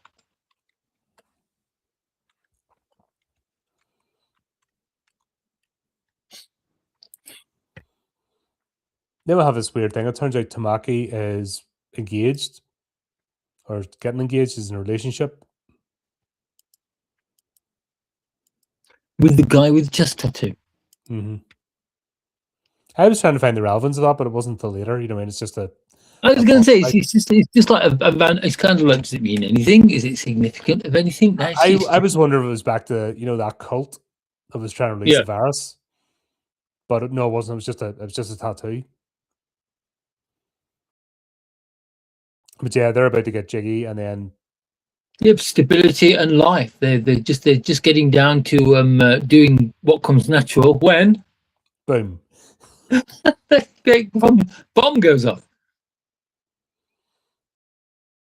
But this is the bit where the assassin, it's basically Laura, who's Rin, pretending to be Rin, comes to kill Rin, and the actual Rin doesn't have a clue because she's lost her memory, so her reflexes are not what they once were. Because she's busy forgotten how to fight.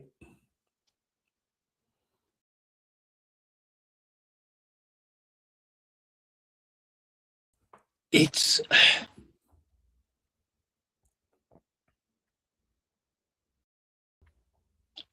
kind of weird. I like the bit where the fight goes the way you think it's going to go, and it looks like Rin is going to be killed.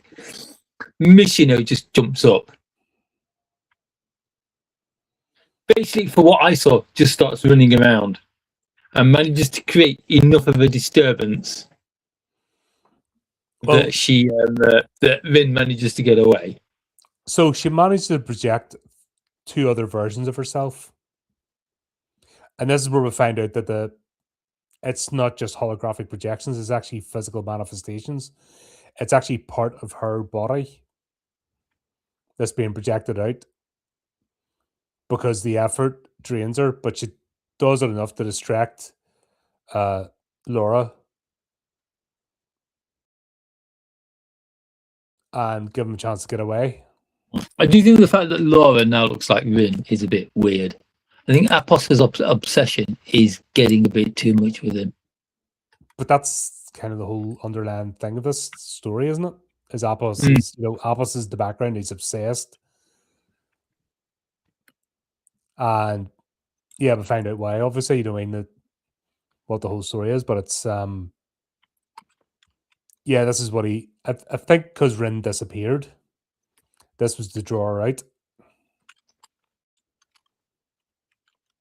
I think that's what the plan was. Because they couldn't accept that she was dead, if that makes sense. So this has obviously been going on for a while, and eventually it's almost like a desperate to draw Ren out was the stage assassinations, make it look get her to clear her name. It was just blind luck. Yeah, because it's like they do it's not until this scene that there's actually kind of like that Laura makes kind of like the revelation that Rin has lost her memory. Mm-hmm. Hence why they haven't been able to draw her out to this point. This has been 30 odd years since the last time that they saw Rin. And apparently 30 years is too much. It's driving them absolutely insane. That explains a lot. That explains why, because they were going on about how the Rin has been going around killing immortal women. But is it Rin who's been killing? Right?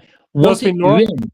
I'm going to say, was it Rin who killed their boss, or was it Laura? No, it was Laura. Laura was doing it at Apos's direction. Apos made Laura look like Rin. And the point is, he's gathering the time fruits, but also trying to draw Rin out by besmirching her name, so to speak. And now they realize that this is, it's almost like a last desperate act because it's been 30 years and no sight of her. And one thing we've learned throughout this series, they're always in each other. Laura always turns up. Apos is always watching, always scheming. Like they're always in each other's faces. But for 30 years, Rin has vanished.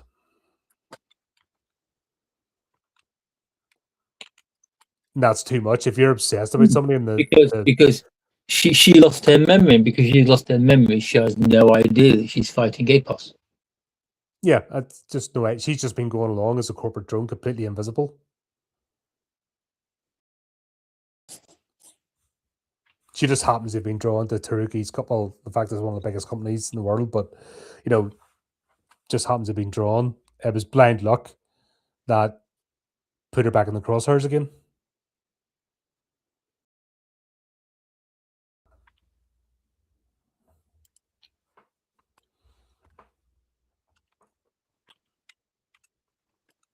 This is where I know we got a hint last time, but we finally see the man who's on the phone,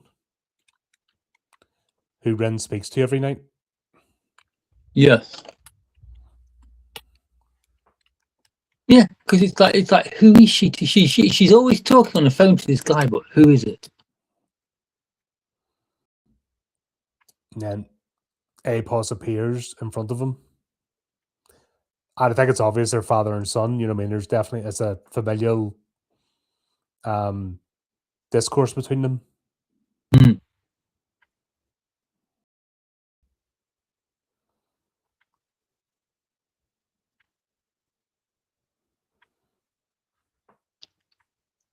But it's basically he's not happy with what Apos is doing, and we find out that it is connected to Yggdrasil in a way.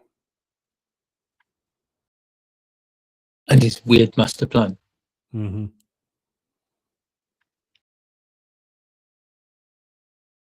And there's obviously where also then Taruki basically meets up. Rin starts to get her memory back, and Misha brings her back, though, basically to Taruki.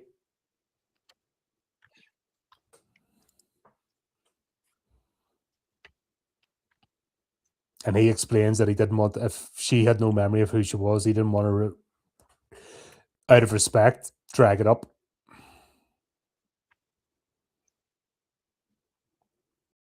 It was a nice scene, actually. It's kind of weird that you're in the middle of all this chaos and the things that are going on, that you get a scene that's as steady and as meaningful as this one.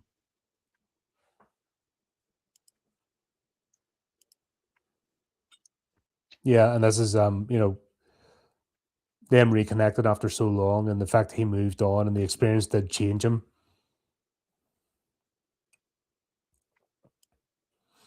But meanwhile, they have this heart to heart, and then we switch over to Mimi, who decides to have a lesbian orgy in her temple for reasons.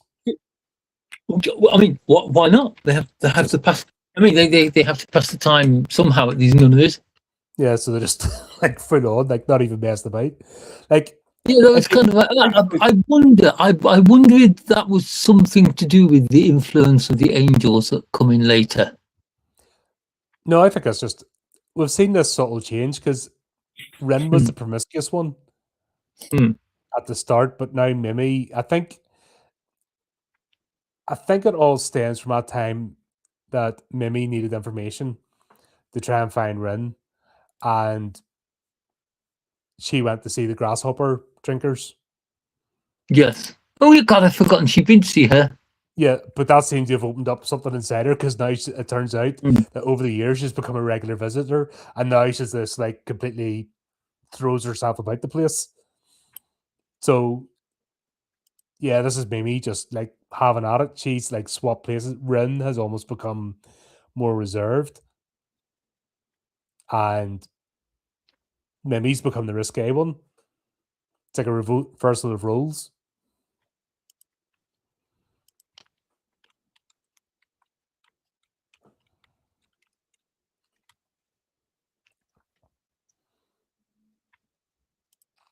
But that's not even it. I was always like the warm up, wasn't it? Because then we go to the castle and the tree. That castle. Now we see during the intro, we see this tree or this thing with veils and stuff and women, and with no idea what the hell it is, and it doesn't make any more sense. It's basically dear viewer, please put this into your mind. It is a huge pile of naked women with a sheet of plastic thrown over it, Or like lace silk or something, you know what I mean? But they're all joined and writhing through each other. I'm pretty sure someone saw this and went, do you know what? I've got a really good idea for this film. I'm going to call it Human Centipede. It's a bit like that, isn't it? But he comes up with his little bowl of time fruits, and he's just popping them in everywhere, like someone. If there's a hole in it, it'll fit. Yep, pop, and you're just like, what the hell? And then he just sits on it. Yeah, just like because it's like the top bit is shaped a bit like a throne. Mm-hmm.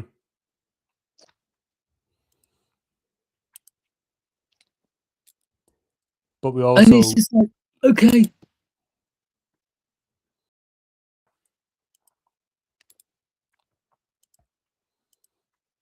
and then this is where the attack happens. The assassins, Laura brings angels to the temple. Mm. This is the bit where she arrives to speak to Mimi as if she's Rin, and it's actually Genta that gives her away.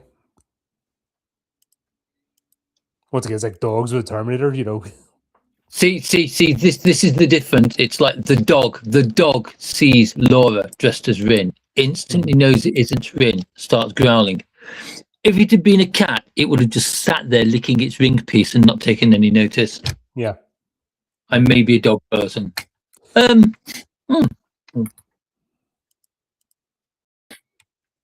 God, I forget. I ended a friendship in primary school because my dog, she was Jack Russell Trixie. She loved Yeah. everybody. But this one, I we have, fellas in I, my class came back and Trixie just went, and that was it. yeah, That's all I needed to know.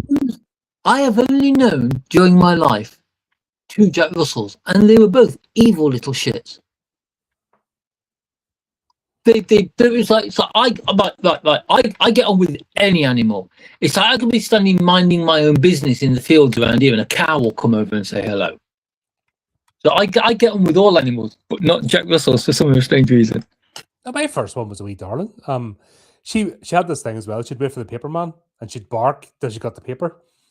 So he'd come and put over the gate, and she'd trot in all pleased with herself. Our first dog was a poodle. He was an evil bastard. Anybody who wasn't family, that was it. He was out for blood.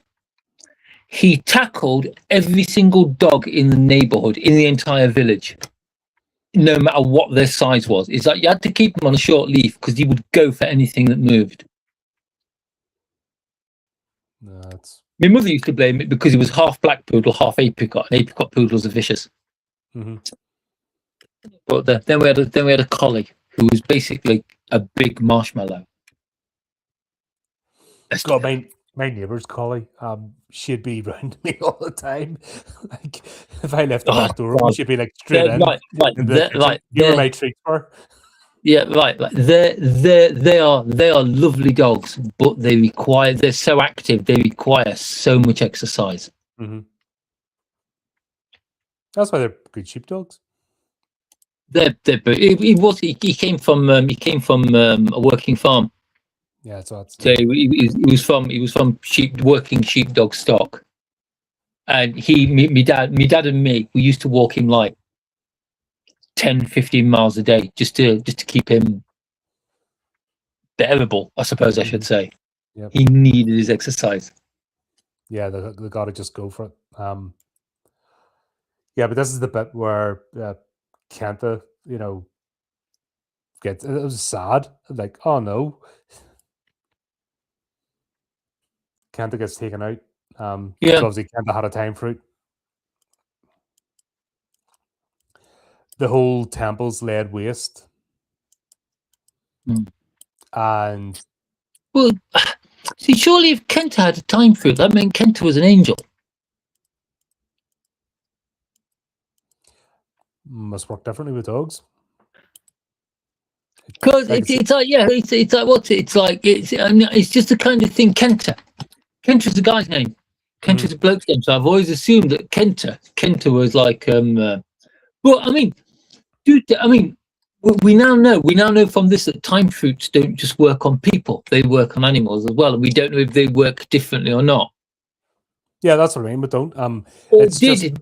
Did Mimi give Kenta a time fruit deliberately, so because she thought she was going to be on her own for eternity?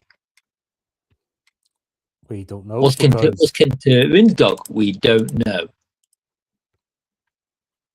No, I think Kenta's Mimi's dog. That's without a doubt. But the pile of sand was just like really sad. It's just like no. You could tell this is getting. They're definitely closing the story off. They're definitely bringing things to a conclusion. There's no doubt about it. Like they're not. It isn't one of these series. This is designed to go on forever and ever. So there's definitely a plan. It's not like this got cut off. this is the beginning, middle, and end of a story arc and character arcs in it. And I appreciate that. Honestly, I do. It's not, they're not keeping things going for the sake of it.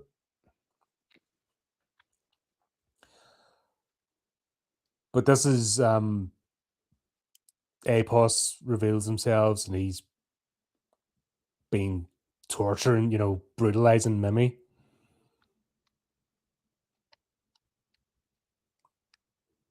Because that's what he does. It's I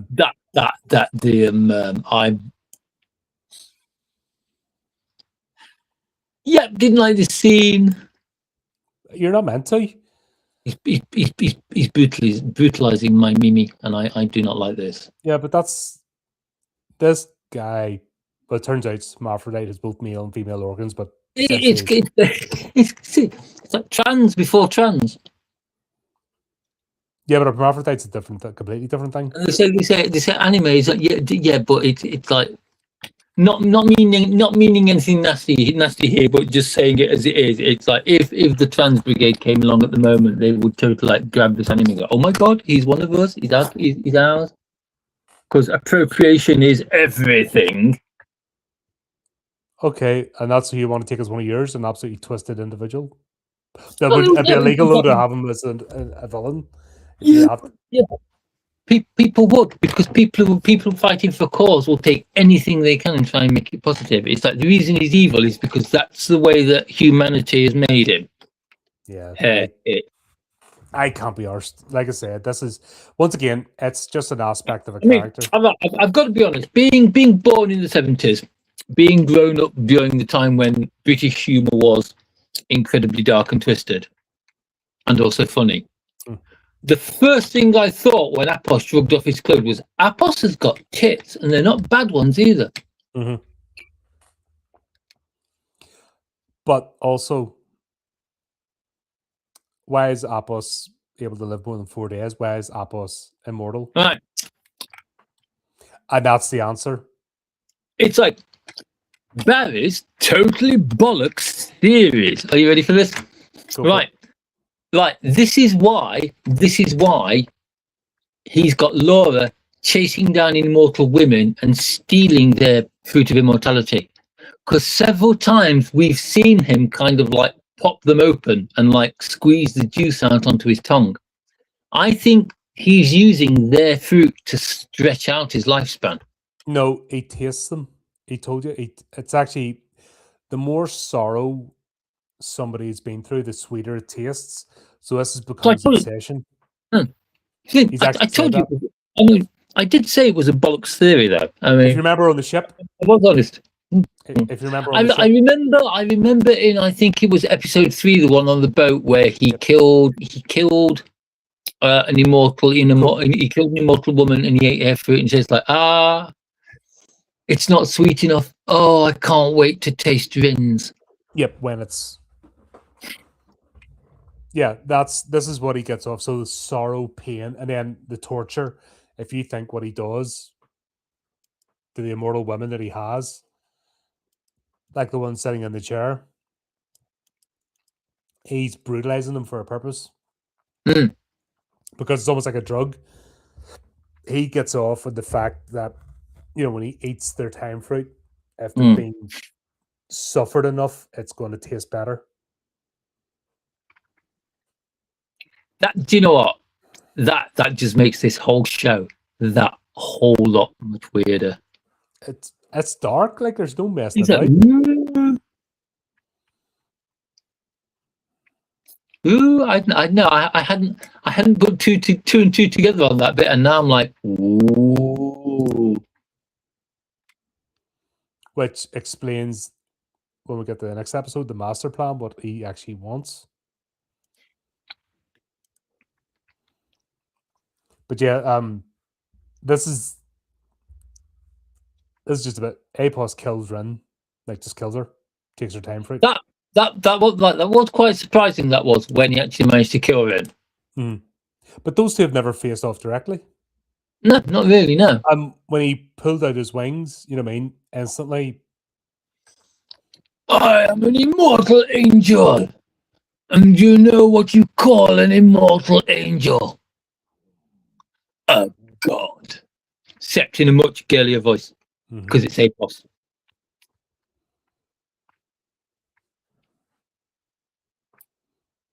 Yeah, and then we'll get on to the final episode, and then to the Door of the Kingdom, which You've got to be honest, that is a pretty stellar title.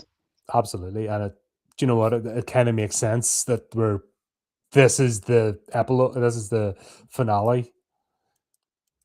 I like the fact that we're not being teased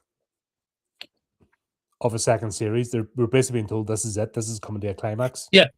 I've got, and I know you said earlier that you'd really like a second series of this, but I think they've pretty much wound everything.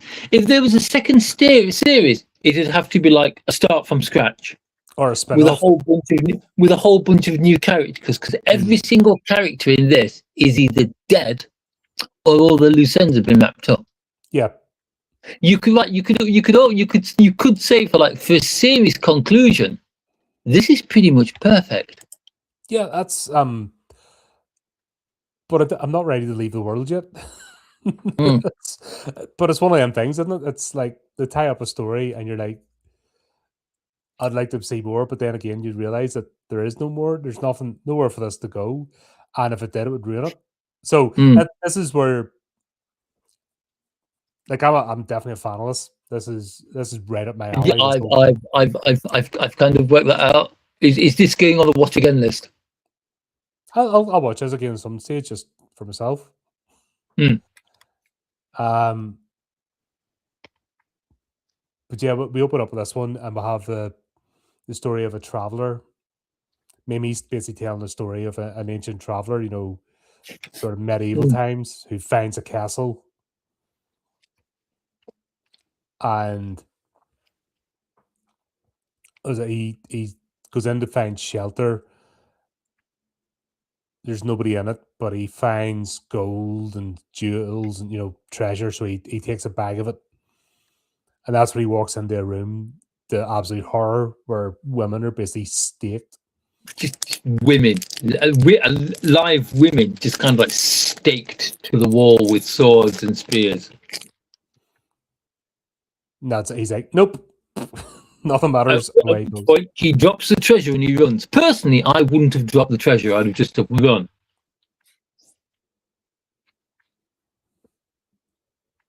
But that's, if legends are legends. If he took a treasure, then whatever did that would come after him.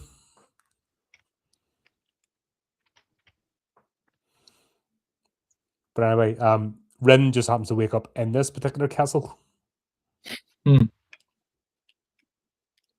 After being completely destroyed and pretty much turned to ash at the end of the last episode, Rin wakes up in the castle. At which point I kind of went in a wedding dress type thing. But we know that she can completely regenerate from nothing. But yeah, with her time fruit taken out,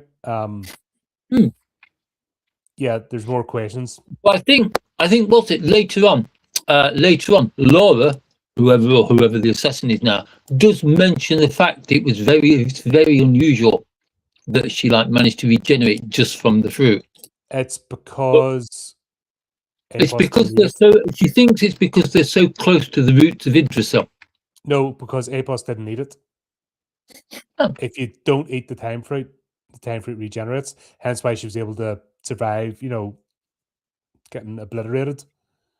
The time fruit is indestructible unless it's broken open and eaten. So if you don't eat the time fruit, it regenerates again. So this is, I can't remember what year this is meant to be, but this is way into the future. There's another 30 to 50 years into the future after that.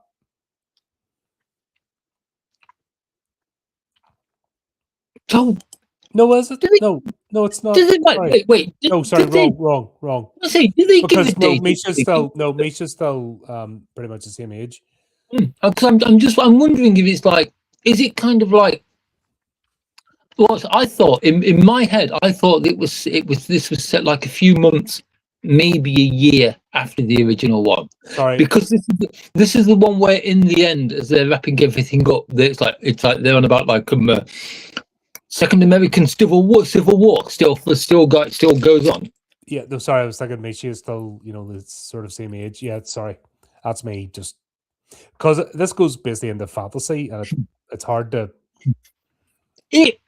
This one is a bit, it's one of those ones where you've really got to concentrate on it, because it is slightly a bit all over the place. Because, like you say, first they're talking about legend, then something happens, then it's back into legend, and it's all kind of like interwoven within each other. And I thought, especially during like towards the end, it was really easy to lose track of who was supposed to be doing who was supposed to be doing what and who. Yeah, goes out there.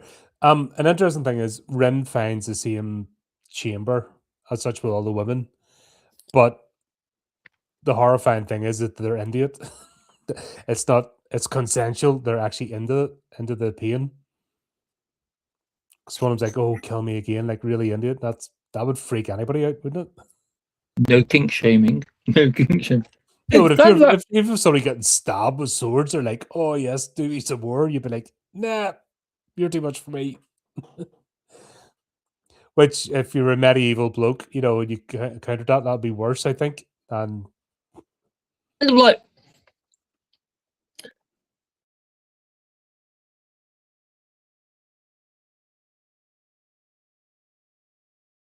oh, gone quiet. Oh, killed flea. That's fantastic. Yeah, there's a lot going on with this. We have like the castle. It exists. It's not just in legend. Ren has been. I'm Oh, you're back. back. I'm back. I was just saying, yeah, we've got this. The castle. It's the castle of legend. Ren's been brought back. We're finding out that not everything's what it seems. So the so-called women that have been tortured are actually voluntarily there. There's something else going on. Also, Apos has an army of angels, and he's got them muzzled. So they're useful. This is what made me think that if a man who is like has his own like immortality fruit, I think the name then, ingests the immortality fruit of a woman, it extends their lifestyle. Because are you telling me he's got this army of angels when an angel only lives for what, 21 days? That's the bit. I have a funny feeling they're disposable. Or is it like bendy wendy, timey-wimey stuff, and it's just a MacGuffin?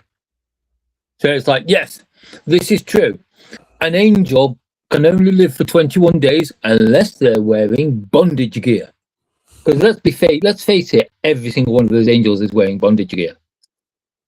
I have a feeling that this episode may be one for the ladies. Pardon? Yeah, I think they just get interchanged out. I think they're just disposable, and I think when their time runs out.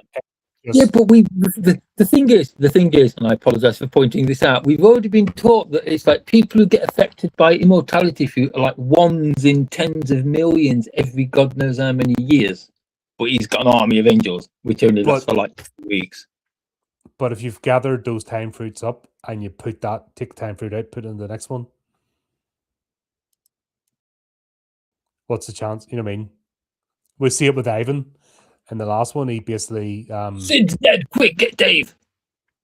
Yeah, yeah. Because what's his name? He turns himself into an angel, doesn't he, to save Ren? And turns him into an angel. He's dying of cancer.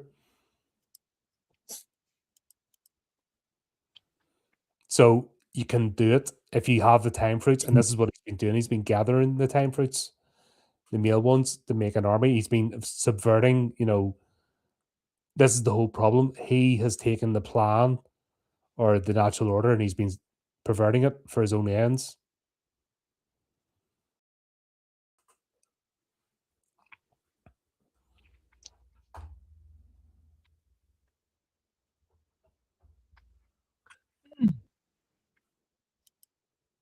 Let's go with it.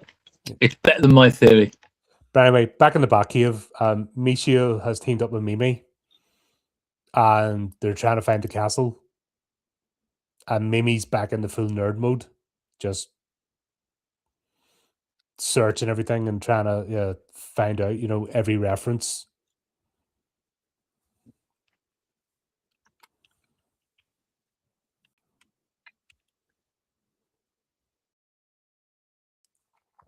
We have this, we've got Laura is still on the scene, and she goes after Rin, and even the way she gets tied up to a chair, or sorry, a table, it's all very sexual, isn't it? It's like I'm like, why a table? What? It's kind of like I'm looking. I watched it, and it's just like she's just kind of like chained to this thing. I thought it was a wall because it showed you like the fact she's there in a state of kind of like heightened distress. But this is because like 6 feet away from her, chained to the opposite wall, is an angel. Yep. In a gimp mask, because of course they wear gimp masks, and it's kind of like it's not until the camera pulls back that you actually realise she's just like chained to like a school table kind of thing. Or like a kitchen table or something, but it's like big heavy one. She's in a weird position because it's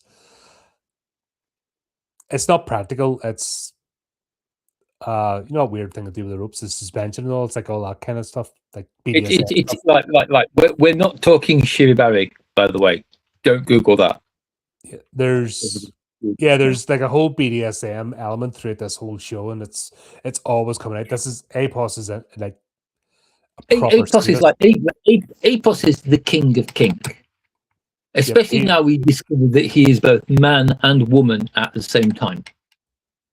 Yeah, and he's just a complete sadist. And it's a suffering, and as he's even said, funny enough, the angel tied to the wall is Mika, who is Tamaka's Redden's fiance. So he even does that it's just to mess with her, just to cause distress.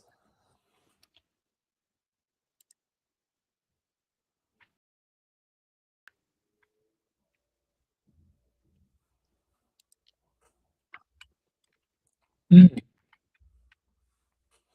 And then to top it off, we find out what Ivan's plan was, or what he was using Ivan for, was basically to cause a nuclear meltdown. Yes, all over the news. Nuclear reactor in Russia melts. Explosion at nuclear reactor in Russia.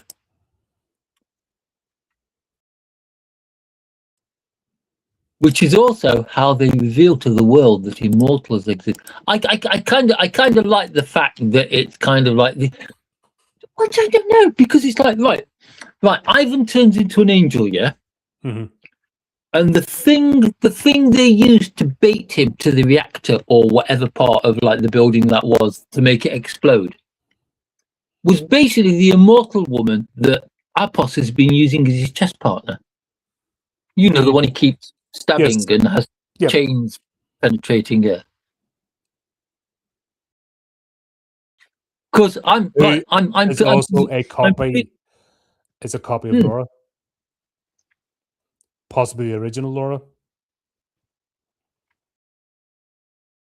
Because remember, he says to her, "Oh, she only looks like you. Don't worry about it." It's. So has he been cloning Laura all this time? Back to the beginning, where we met that cookie. God, that's a good question. So Apos was involved with that project in the background. So he's cloned Laura all this time. But now she's augmented. She's basically a cyborg. But that's what's been happening. Laura, I don't think, is immortal. I think Laura's been a clone every time. And obviously gets cloned with the same memories. But the only thing she really understands is she hates Ruon and wants to kill her. I like that theory. It like I could be wrong. It could be entirely possible, but yeah, but like we know we more or less no. I'm thinking it's like we never actually find out if Laura is an immortal or not, but we do, don't we? Because like back in episode 3 on the boat, the seed of immortality that Apos eats is the one he rips out of Laura's chest. no, that wasn't Laura. That was the other one, the mad scientist, the one with the mech suit. I am so confused at this moment. Do you know? I need to go. I need to go and watch this again all together. This is just together. This is just it's like the plot. The plot is do you know what you said? What you said? You said Boogie Pop Phantom had a complicated plot. Yeah, but I don't know. I've been able to follow this one more. That's because it basically kind of, it feels as if this anime starts in the middle of a story, yeah, but it gives you enough information that you can follow the story from where it begins here. Well, it does, because the story's been going on for centuries, it's like, or 1,000 years before. It's like you understand there is a lot that the story isn't telling you, yeah. But that's okay, because it gives you all the information you need up to the now where the story starts.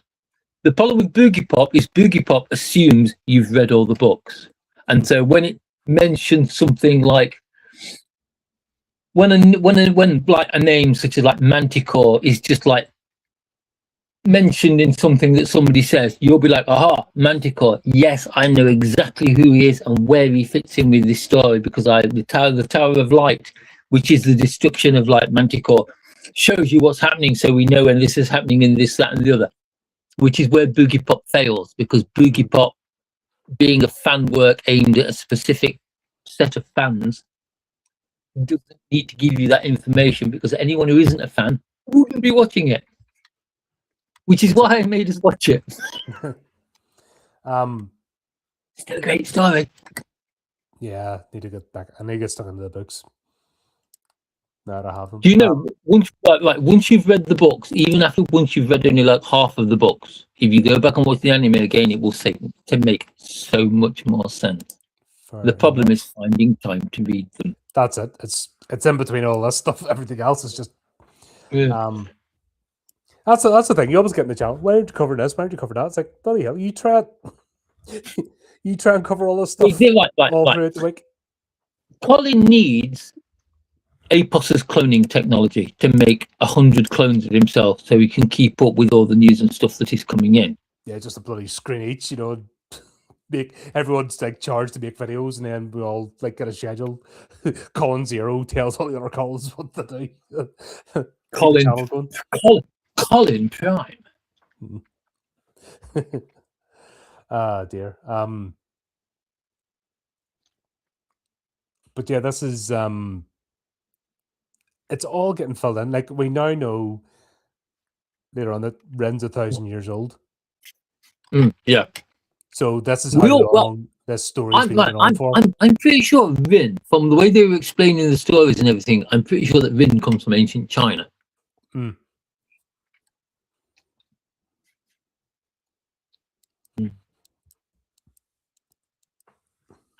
Because it's just like some of the things she mentioned. You know how they mention a story where a Chinese warrior is sent to an island, a mysterious island, which is like supposedly Japan, to get like a fruit of immortality. There's an anime of that. It's called Heaven's Paradise. All right. Okay. But that's the Chinese being sent to a mysterious island off the coast of Japan. Because like a lot of Japanese legends are actually retelling of Chinese legends. Well, there's a lot of crossover between the two cultures. It's right. The current population of the current Japanese people aren't the original inhabitants of Japan. That was a race of people who had European features who were called the Ainu. There's still some of them, but they live right at the top of Hokkaido, the northernmost island. The Japanese, as we know them now, came over from China. Yeah, that makes sense. You know, what I mean, there's always stories back and forward, not there, and same as us. I mean, there's people who move back and forward, not and throughout Europe. You know, that's humans have always moved about and made a nuisance of themselves. But yeah, so basically, that's the whole point was. Apos is then talking to the Damiakistani president and going, "Look, Russians have immortals. You don't." Yes. Oh, yeah, because we've had the reveal the whole point of the nuclear meltdown was to show that there's an immortal and that nuclear fire can't kill them. That even a nuclear blast, somebody they could just walk out of it, and it's basically they're busy. Apos is selling it as if they're super soldiers. Yeah. Russia has them. Why don't you have any? I can give them to you, and this is all being. Got to be honest, this is coming across as the world's worst pyramid scheme. Yeah, it's never good when you got people pitting against, but that's arms dealers do that as well. You know what I mean? It's like you got to buy into this if everybody doesn't have one. But this is all about what Apos wants is everybody to be aware of Yggdrasil, because mortals choose not to see it unless they're made aware of it. And it's a moment where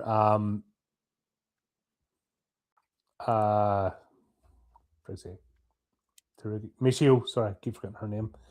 Michio then stand beside Mimi and they see the tree. And Mimi's like, you see it too? Wait, you can see that? And then everyone around them just starts yelling about fruits of immortality. And then they'll start grabbing them. So this used to be a random process. Now they're all effectively grabbing them. There's like meanwhile, it's like Mimi drops to her knees and looks incredibly uncomfortable and starts hugging herself. I remember there's a random girl in the crowd who they're all reaching their hands out, and it's like you can see the fruits like passing through people's hands and things like that, but this one touches her hand and it just disappears, and she's, wait, is that it? Does that mean I'm immortal now? And her face goes bright red, and she just kind of grabs herself in an awkward way and collapses to her knees, and it's like, oh, this isn't good. We know where this is going. Yep. Angel appears. Doof. Horde of angels appears out of the sky. Wow. This is where busy Mimi as well. She decides to pay another visit to the grasshoppers on a tropical island to get information. Like, she's really getting into this. Pretend that she's not enjoying it, but she makes regular visits, so it's like, no. Well, we already know that Mimi likes orgies in temples. Yep. So why not in the middle? And mother birding vodka into Rin's mouth. Mm-hmm. Because you're like, Rin is the sexual one here. No, I don't think she is. I think Mimi is the sexual one, but I think it's kind of like, I think they pull it towards Rin because Mimi does come across as being, at least in body form, as being quite young. Either that or she's incredibly petitely built. But if she's immortal, and that's when she became immortal. Can you imagine? Right. There's another horror on the list called Vampire Princess Mew. Yeah. Mm-hmm. Mew, the vampire, he's given the dark rite, or whatever one you want to call it, at something like the age of 11. Can you imagine how shit it would be being an immortal, living your entire life in an 11-year-old's body? But this has been covered in Interview with a Vampire, for example. It was covered. When you go to the pub, how do you prove that you're actually like 1,000 years old? Yeah, you don't. That's you're doomed. And there's people who have that genetic condition where they do look younger. They're fully formed adult, but they look like a 12-year-old. There was a news article years ago about a woman. Sorry, go ahead. So there's a news article a while ago about a woman in America. She's 22 years old. She's trapped in the body of a 9-year-old because of a genetic condition. Mm-hmm. She couldn't get through it. She couldn't get right. She's doing college. She's done college. She's finished college. She's got a job. She works in an office. Yeah. she couldn't get through her life. She said she couldn't deal with her life if it wasn't for the love of her boyfriend. Her boyfriend got the shit beaten out of him Yep. Because they thought he was a pedo. because they thought he was a pedo. And even if he was, No relevance. you always ask the question. No relevance to the anime. It's just things that made me really, really angry at the time. No, but it's a whole thing with Mimi. You know, that's the way to do it. But if you look at, like I said, Interview with the Vampire was covered. Even the sparkly ones, they covered it with the, you know, you don't make vampire children. That's why it's always been a part of the lore. Yes. God, do you remember that TV series? What was it called? Based on vampires. It was after the water. It was after the Watershed, and it's a British one. First Bite. No, that's a film.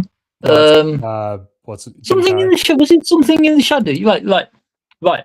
I haven't had a television aerial since about 2000. I'm talking about this is the 80s. I have no idea. But okay, so there was a plot line. Okay, I'm a nerd. I've got to be quite honest. I spent most of my time in the 80s playing role-playing games. Yeah, well, I watch these weird shows at times. I realize I watch weird shit nobody else does. But right, there's this one. Oh, that's okay. I'm an anime fan. I understand weird shit. Mm-hmm. But there's this scene. They're commandos. You know, they're like a vampire hunting unit, and instead of using smoke grenades, they're garlic grenades. If that makes sense, like flashbangs. Oh my god, it's Lost Boys all over again. So there's this. It's an organization of vampires. You know, it's a bit like Blade. You know, there's a secret cabal. Yeah, there's this guy that basically they're using to do work for them, but he's a nonce. So they gave him a vampire child. But the guy, because it's not a vampire child, it's you know, the child is older than him, so that's why he ends up grassing them up.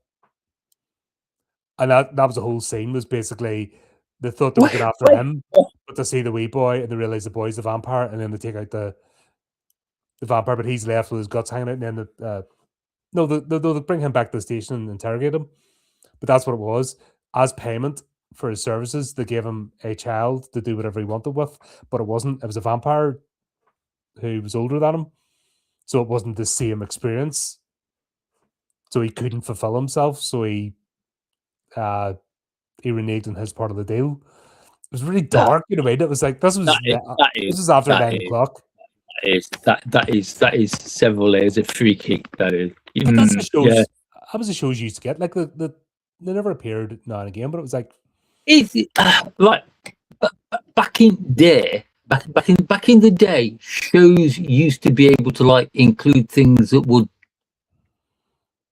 push boundaries. That was a horror. Like things that would encourage debate, whether it was good debate or bad debate. Things that would make people stop and think. You're not allowed to do that now. It's almost like everything today has to be a sweet, puffy little pink cloud of saccharine sugar cotton candy. But how do you it's like you're not allowed. You're not allowed to needle people, to stick the knife in, to ask people questions or propose circumstances that make them uncomfortable. And it's your own moral compass. There's no right or wrong answer. It's about having the thought. Yeah. When did the human conscious? When did the human ego? When did the human zeitgeist? I'm not quite sure of the use of that term. I'll be honest. When did it become so? Yeah. When did it become so weak? When did it become so watered down that you can't ask hard questions of it anymore? Where you can't pose situations where people feel uncomfortable? There's always been a push since the 60s for this, you know, super sanitization. You know, this hyper conservatism, hyper liberalism came about the 60s, and it's been going on ever since. In terms of everything being sanitized, is definitely around about the 2010 period. It definitely started then, and then it just ramped up. 2016, it just ramped up to the nth degree. And that's the thing. You need uncomfortable material. You need to have your boundaries pushed. You need to know where your moral compass is. You need to know that's not for me. You need to experience that, and the safest way to do it is through storytelling. That's the whole point of horror, to explore these things. Mm. So But you know this is what it looks like in a safe. You know what I mean? This is it. Imagine. you're not allowed to do it because of censorship. I mean, right. Moving away from horror, let's move on to comedy. Yeah, Oh, Terry that's- Pratchett. Terry Pratchett, because some of Terry Pratchett's books have aspects of horror. Yeah, Yeah. They are recensoring Terry Pratchett books again to take the offensive word "fatty" out of them. Oh, fuck off. That's like Carpe It's like Diem is a good one. right. This will be the third time they have censored Terry Pratchett's books to take random. I can't even think of a bloody word to describe them. To take random kind of like soft.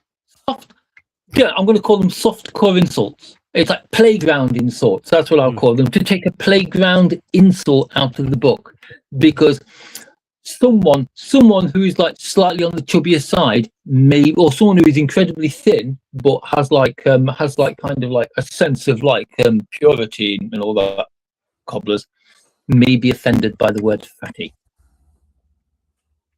Nah, that's stupid. But I am twitching so hard. I'm glad I had them all. I missed them. But I got a couple's birthday, but the only one I really read and enjoyed was Mort. I love Mort. First Death. Mort will always be one of my favourite books. Death Wants an Apprentice. Carpe Jugglum's good. That's a dark one, with the vampires and faces off against Granny Weatherwax. I know someone. Who's got every single one. He brought every single Pratchett book the day it came out. That was me back in the day. I had them all, right up until the Shepherd's Crown. Wow. I was a massive, still am, Terry Pratchett fan. He's the one. No, sorry, Lord of the Rings, but definitely Terry Pratchett really opened my door to fantasy world. I think Lord of the Rings is a great gate. Lord of the Rings and The Hobbit are a great gateway to fantasy. The problem is the Lord of the Rings is such a hard read. Yeah, you got to really be in the zone. I joke with people, but it's true. The first time I read The Lord of the Rings, it took me 11 years because I was given it as a kid, and I started reading it, and I just put it down and left it. Yeah. No, it was hard. I missed most of the story, glossed over my head the first time, and I was only about 9 or 10 or something. You know what I mean? I've got to be honest. My Lord of the Rings is full of like at least 12.5 little bookmarks, and they just mark off the bits that have nothing to do with the story. If you take out all the bits that have nothing to do with the story of the Lord of the Rings is only just a little bit thicker as a book than The Hobbit. Because it's all about, here is Aragorn, whose uncle's father's second cousin removed's daughter did this to a place that was also known as this, where this bloke did that, which changed its name to this, but something else happened there which changed its name back, and then they had cake, which did this. There's too much. I mean, are you ready for this hot take? Go for it. Tolkien was not an author; he was a professor. Yeah, he's a linguist. Yeah, so he wrote his like the story is in there, but his book there are sections of his book that read more like a paper than a novel. I don't mind that, but if anybody says, "What's the book like? Should I read it?" I do warn them that it does slow down in the middle, and it kind of like skips in and out of the story. Yeah, and that's. But when you get the core there, that's why Peter Jackson did such a great job. I know people want to pan him because they want to rewrite it, they want to do it their way, because they didn't think of it first. Right. Tolkien's book is brilliant, but Peter Jackson is the person who brought the Lord of the Rings to the people. Because before, it's like the Lord of the Rings was kind of like property to, including myself here, a group of very nerdy people who like far too much detail in their books. I'm counting Colin in this as well, by the way. Probably Chris, because I bet he's read it. It's just one of them things. But If he hasn't, what are you doing, man? nah, it's It's a, like it's a once in a lifetime book because most people will only read it once in a lifetime. I read it from cover to cover every so many years. I'll just get up and I'll be like, you know, I feel like rereading The Lord of the Rings, and I'll read it from cover to cover. I think Apart from the 3 or 4 times. Hmm. I've only done it a handful of times. I think 3 or 4 times at most. It's a great book. When you've read it so much, you know which bits you can skip, which is why mine's full of bookmarks. I'll skip the songs. Yeah, Skip you the songs. I'm going to be honest. The worst bit about the films, I'm looking at The Hobbit. Well, the worst thing about the films, The Hobbit, were the films themselves. But the worst bit about the worst bit was without a doubt the songs. Yeah, but The Hobbit was something completely. By By the way, we have covered all of Sir Peter Jackson's works because he is a horror director, and it's amazing watching him go from bad taste to Lord of the Rings to like. Well, listen, you could tell that in The Lord of the Rings because it's like one of my favorite scenes in The Lord of the Rings is the dead marshes and the first time they introduce the leader of the Nazgul, the Witch King of Agnar. Oh, the Witch King, yep. Minas Morgul was terrifying. Minas Morgul was great. Anyway, tangent alert. Sorry, folks. Well, last bit of the tangent is I still can't like being the fact that the ring was discovered before the Battle of the Ford of Thingy, where the Dark Riders were destroyed, and there was previous to that no such thing as like Nazgul, the big bat thing. Why didn't they just bloody fly the ring there on a giant eagle? There's something about that. That question. It's never mentioned in the book why they don't. There's something. I think there's something in it in one of the unfinished. There's something in one of the unfinished tales. Yeah, which I may not have read. Yep. There's a reason, but I can't remember. Anyway, back to something much simpler. Maybe not. Apos wants to be. We find out that there's this whole thing of being the guardian of Yggdrasil. And it's passed between father and son. I've got to be honest, I did get a bit confused by this bit, but because I was late watching it, I didn't actually kind of like finish watching it until just before we started streaming. I'm sorry about that. So there's a cosmic energy. You know, Yggdrasil is a cosmic energy. So there's a spiritual. This is the spiritual side of this. You know, it's like things are set in motion. They're aligned in stars. It's you have to go into that, which has been subtly played the whole way through this.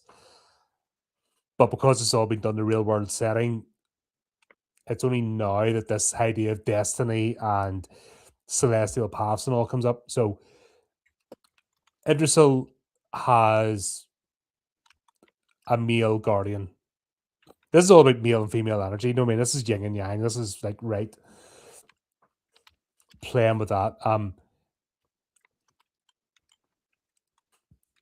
Every so often there has to be an heir. It can't just be the one guardian. So there's an immortal woman who's destined to carry the seed of the next guardian and produce the next guardian. So in this iteration, it's been Rin has been chosen to be the carrier of the next guardian. She has been celestially paired up with Apos, even though she's basically in love with Talamori, who's the guy on the phone, who's Apos's father. I do like the revelation that's coming up about their past.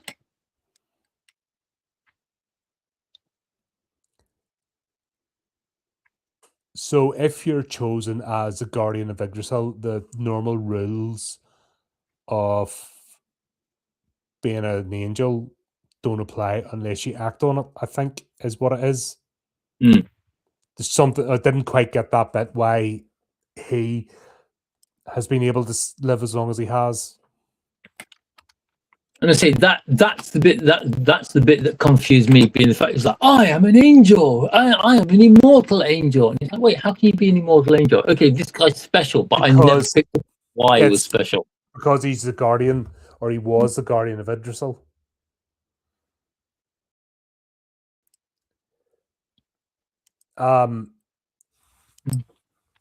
What Apos wants to do is become the eternal guardian. He doesn't want to have. He doesn't want to pass it over. He covets power, and this is why he's trying to completely skew everything.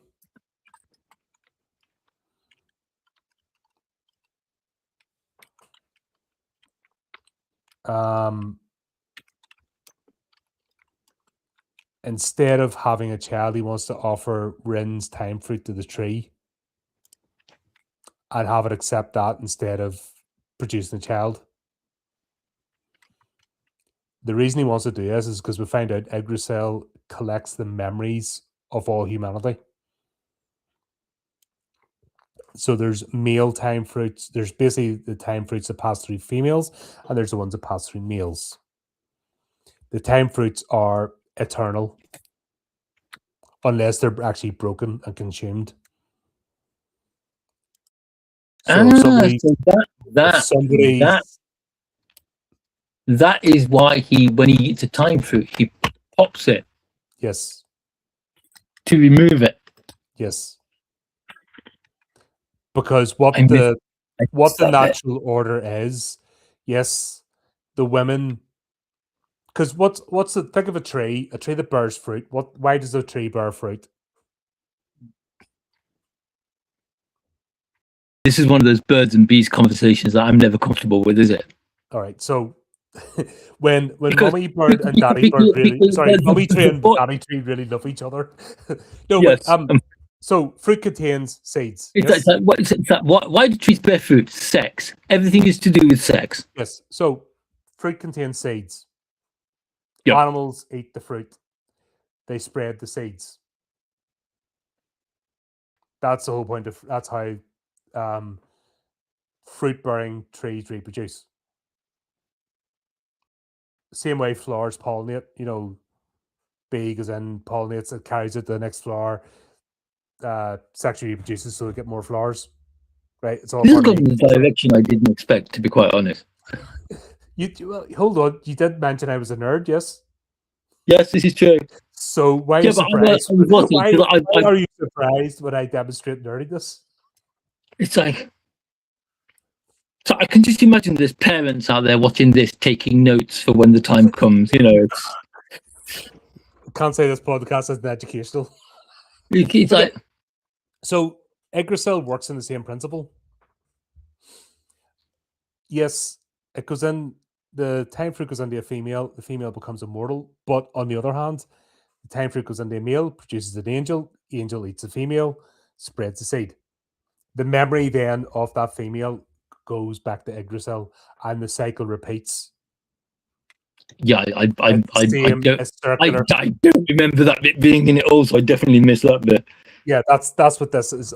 That's the natural order. So, as the time fruits pass through, they're gathering the memories, but they return to the earth. They go back into the tree, and the tree's a repository for all human memory. Think of the Bene Gesserit in June. Each Bene Gesserit witch, each Reverend Mother has the living memory of all other Reverend Mothers when they take the water of life. Except it's a tree and it's fruit. The balancing fact is, that if everyone's immortal, then the tree doesn't get the memories. The cycle stops. The ecosystem gets broken. But this is what Apos wants to do because he wants to taste everything. He's like a heroin addict. He wants another fix. That's how he gets off. So he wants to be able to. So by all of humanity becoming immortal, he get to taste it all. He gets, he's a junkie basically. when it all boils down to it.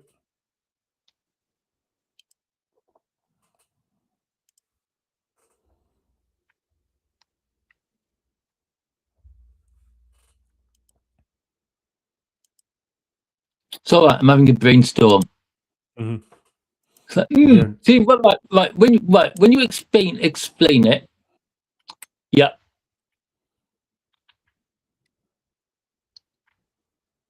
it makes perfect sense. So the time fruits that just pass through people are actually gathering their memories, and it just happens. The ones that make women immortal is an anomaly, but as with any ecosystem, prey predator, you know what I mean, has to balance out. So the whole point of the angels is to balance it out so that the time fruits keep moving.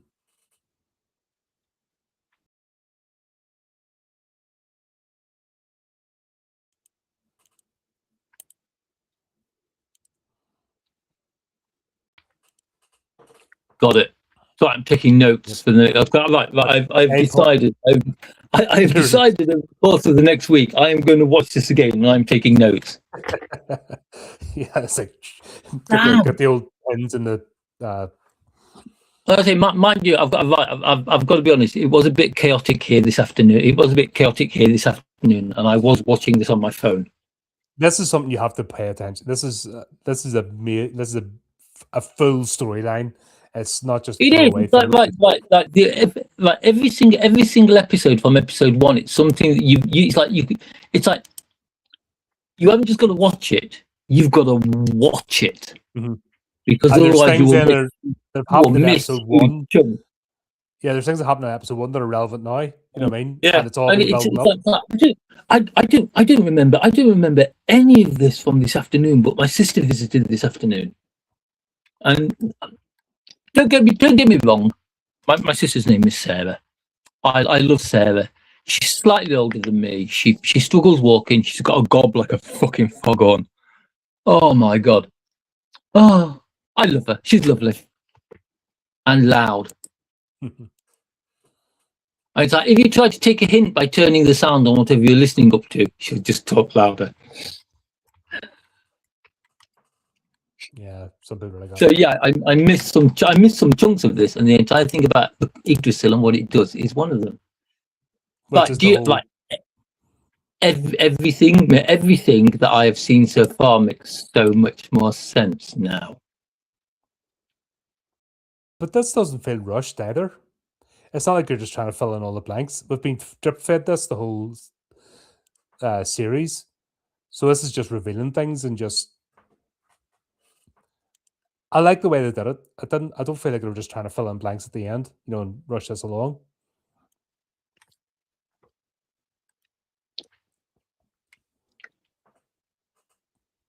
But this is where Apos is then messing with things because instead of carrying on, what he does then is the reason he's built an angel army is to attack the root of the tree. So the women that are there are actually the root of Yggdrasil. That's what we find out what they are. It's not some construct of his. It's basically that's how they exist.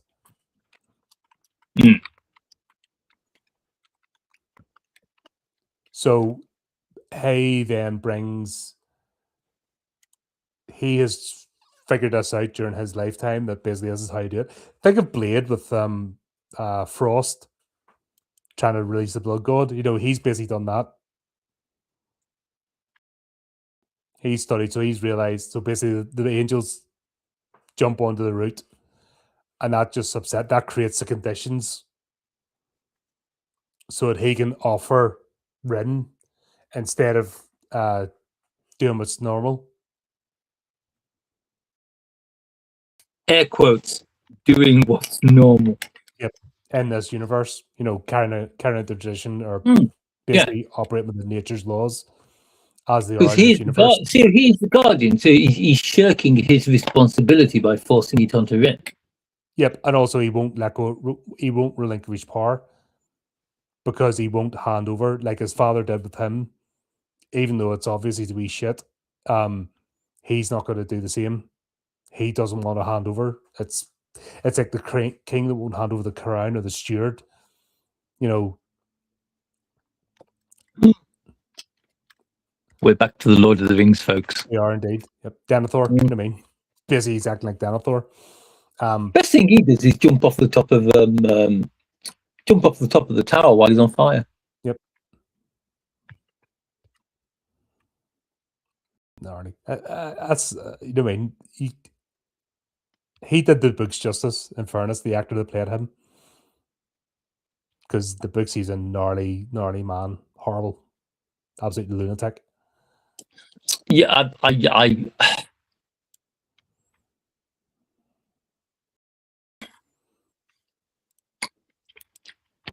don't think anything they do will ever give Denethor the full amount of villain he really deserves. No, but the guy did an admirable job. We'll never look at cherry tomatoes or chicken in the same way again. I totally changed the way I eat cherry tomatoes thanks to him. Yep. We'll slice them in half now. I've never. It's like I went to see all the Lord of the Rings films at the cinema, of course, to see it on the big screen, which you had to. And I just remember the scene where Denethor was eating it, and it's like he popped that cherry tomato, and you could feel the cinema was packed, and you could just feel every single person at the cinema go, "Oh!" It was awesome. It was amazing to see. It was so wrong. It's like, oh, you got Billy Boyle singing in the background. Oh, who knew Billy Boyle could sing? No, Kevin. Yeah.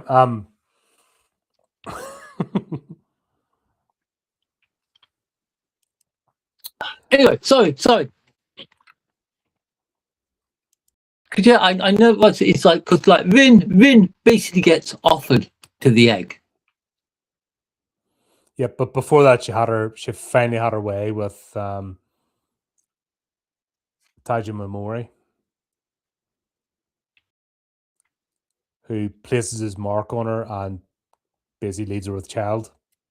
Tajimamori, the man who brought the seed of immortality back to the Emperor of Japan. And then we also find out as well. There you go. We also find out that indirectly he's been keeping an eye on Rin and helping her through his bloodline. It's almost like he's kind of been like low key protecting her, isn't it? Yeah, because I don't mean physical bloodline of having children, but I mean his time fruits bloodline has been passing throughout history, and Koki is part of it, and Teruku and everybody before basically is part of that bloodline, that time fruit line. So he's set that up. And this is where it's all celestial. You know, it's almost like the Greek gods. You know, the Pantheon just playing. You know, their game. And he's played his part to position Rin that she didn't come to harm. That she'd always have her protectors. Because the entire timeline leads to this one moment where he gives her his child.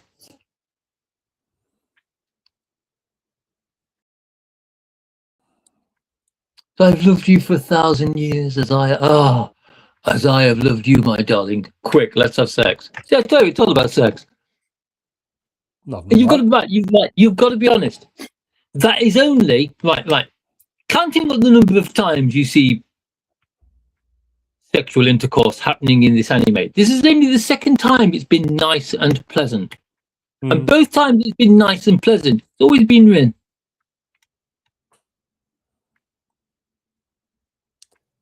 But again, she was portrayed a certain way, but that was the superficial, you know, the act, which is actually a deeper character. And that just peeled away those layers, you know what I mean?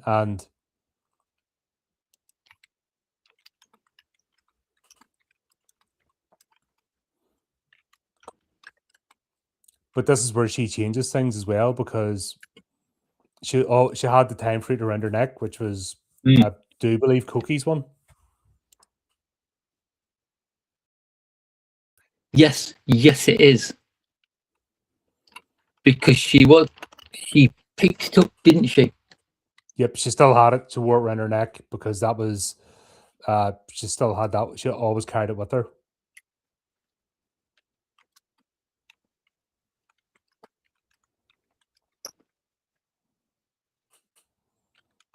And yeah, this is where she absorbs that, and she basically, once again, the yin and yang working together. So she uses that to subvert Apos's plan. Where she hadn't done that, he would have won.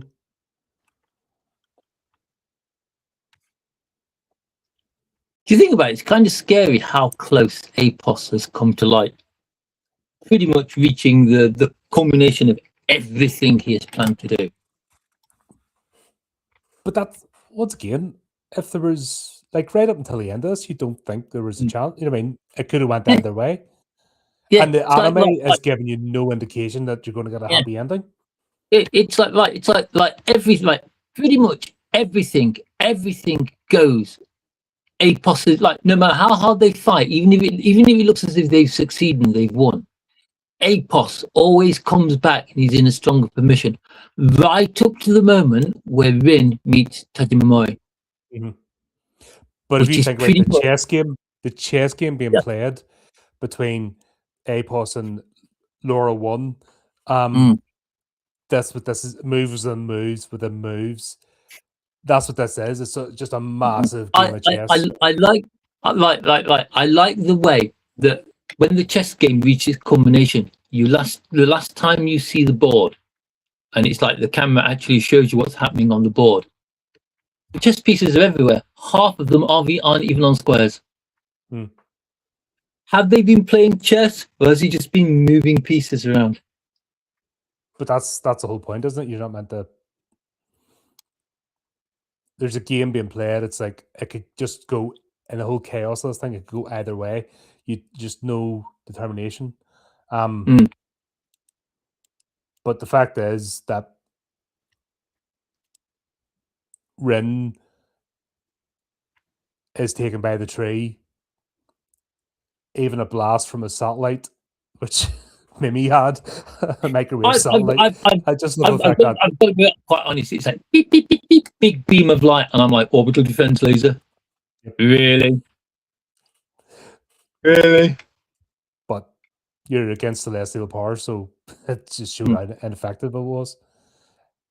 Helped deal with Laura though. Oh yeah. No, actually, no. She'd already been betrayed. Sorry, that Yeah, was because Laura was. Oh God, was it in this episode or was it in the previous episode?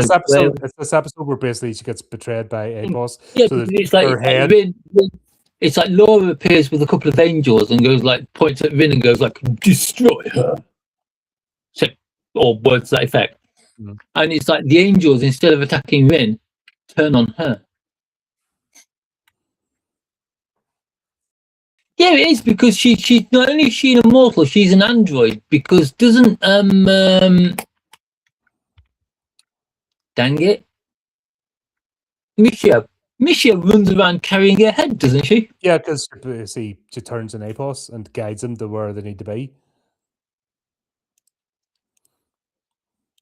But the thing, it just shows that the physical realm, this is the celestial realm and the physical realm combining. And in any sort of tale like this, the physical realm's nothing compared to the power of gods.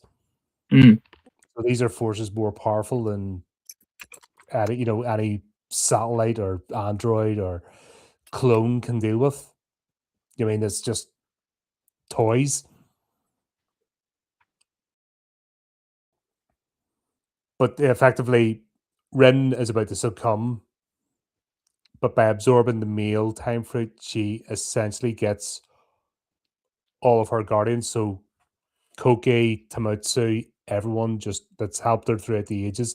People we don't even know about because, like you said, this story starts at a point, but the story's been going on 1,000 years before. She's been alive for what? She's been alive for like 1,000 years. Yes.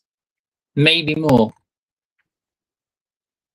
So they prevent the Yggdrasil from absorbing her, basically taking the offering. They help her to escape. And then See, that scene with all the hand reaching out to help her, and all the hands of Idrisil, and the female voices pulling her back, and then the scene that I'm just going to mention, but not actually going to like describe, where it's kind of like she doesn't get taken. That's such a good scene. I'm nodding. I'm watching it, nodding. I'm going like, yes, that's how this should be. That's how this should end.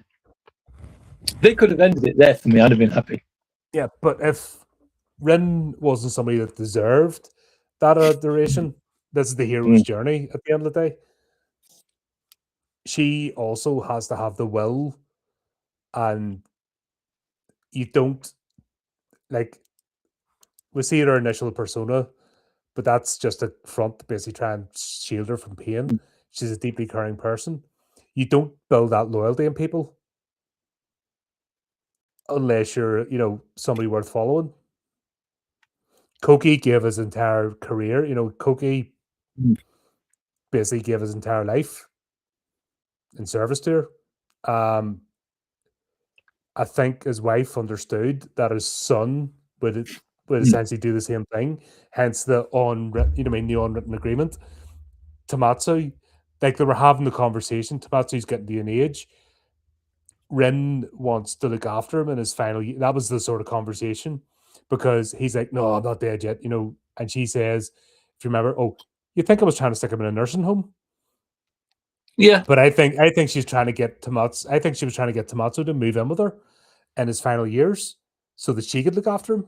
And I think she's done that multiple times throughout her 1,000-year history with people. So the whole point being that she's worthy of the adoration, she's worthy of the loyalty.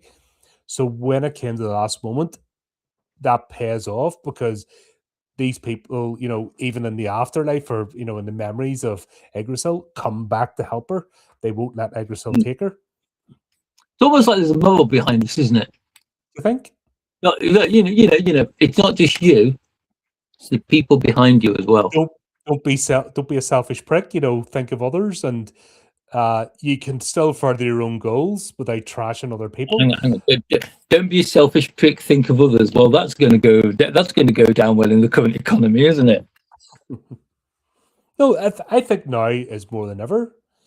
You need to try It's an important story. Isn't it? Yeah, it's like everybody's trying to be like. It almost feels like today, especially on things like social media, everyone is trying to be strong. Everyone is trying to stand on their own. What? No, what's the old line? No man is an island all by himself. Each is a part of the main something. Coleridge, can't remember. Oh, but yeah. No man is an island. You can't surround yourself with no one, because if you surround yourself with no one, you'll die of loneliness. Well, let me use this channel as an example. A bitter and twisted Facebook monger. No, but let me use this channel as an example. If I was to do this just on my own, shouting into the ether and relying on clicks and likes and all that kind of stuff, sure, like folks subscribe, all that kind of stuff. But I mean, if I don't have you guys, this would be shit. Yeah. The whole fun of this, the whole thing that makes it worthwhile is to have these conversations. No, but to sit and just have a fucking chat. I can't see how you get all these channels where it's just like one person reviewing something, talking about something for hours and hours and hours on end. I don't think it works unless there's someone else there, because it's like, oh, I've got an idea that this person is trying to do such and such a thing. Well, I disagree with that. Or no, I agree with that. I saw that as well. You've got to have someone to bounce ideas off with. You've got to have someone to talk with, or it's just monologue. Yeah, it's basic human connection. And that's what we do here. You look at folks that are other channels, that I interact with on a regular basis, not just us within Horrorific, but Delight and Fright, Shay Rants, Carnage Reviews, Brotherhood of the Dice, Evil Live, Dragonlance Saga. Sorry if I'm missing people out. 7th Street, Calvin comes on. God, who else? I mean, all the authors that come on, all the creators that come on. Do you know what I mean it's if I was just sitting here on my own, I'd be like Apos, you know what I mean? It'd be weird. And Yeah, you see that with people that just try to build an empire on their own and only see yeah. themselves. Right. Don't care what anybody says. People cannot live without community. No, we're a social creature. This is where Apos has become twisted because Mm. he just sees others creatures, other people as playthings.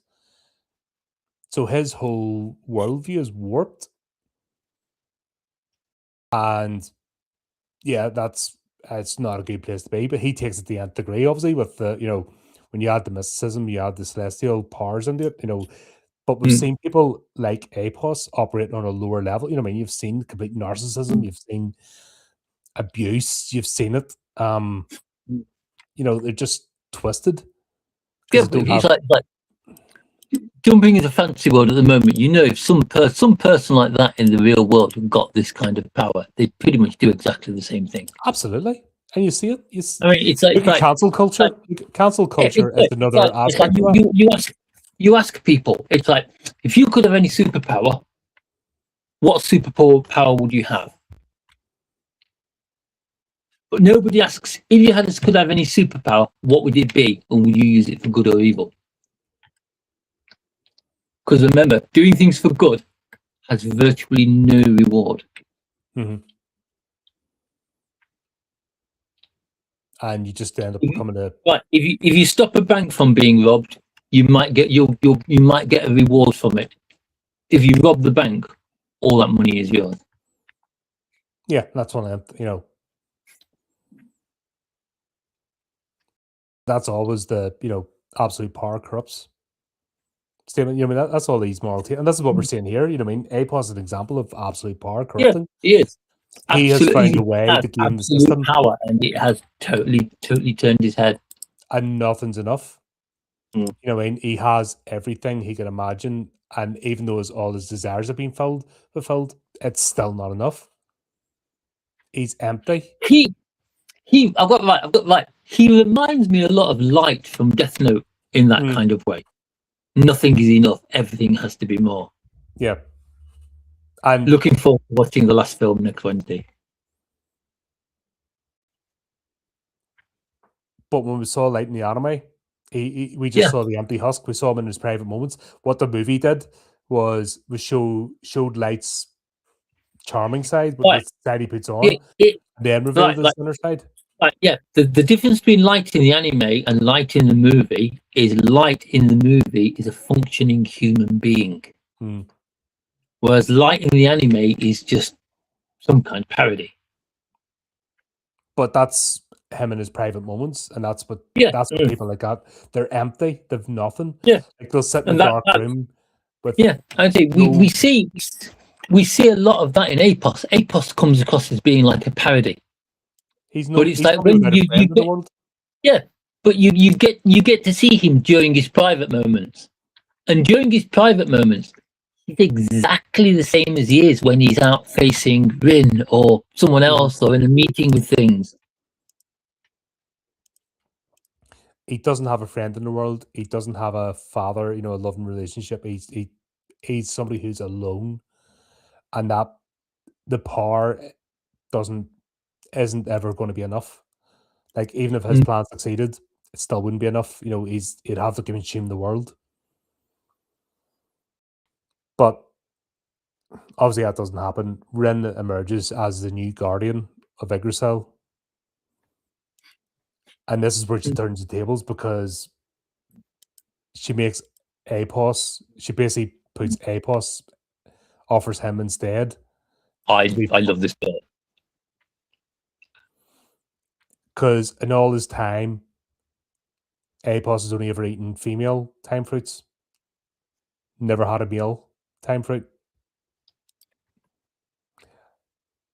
So Rin basically gives him his father's to taste.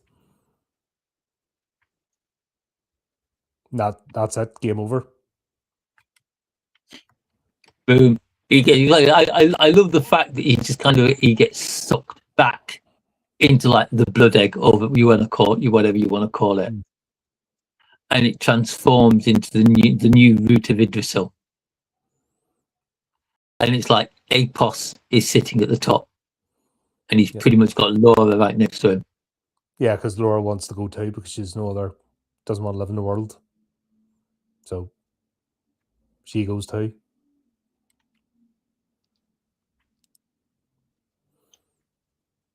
And then, of course, Rin is now with child. I just love the way they talk. There's Mimi and Misho, and she's there just kind of like, oh yeah, by the way, I'm pregnant. That happened 10 minutes ago, but sure. It's like tick. It's like there's a few moments like tick, tick, tick, and they're both like, what?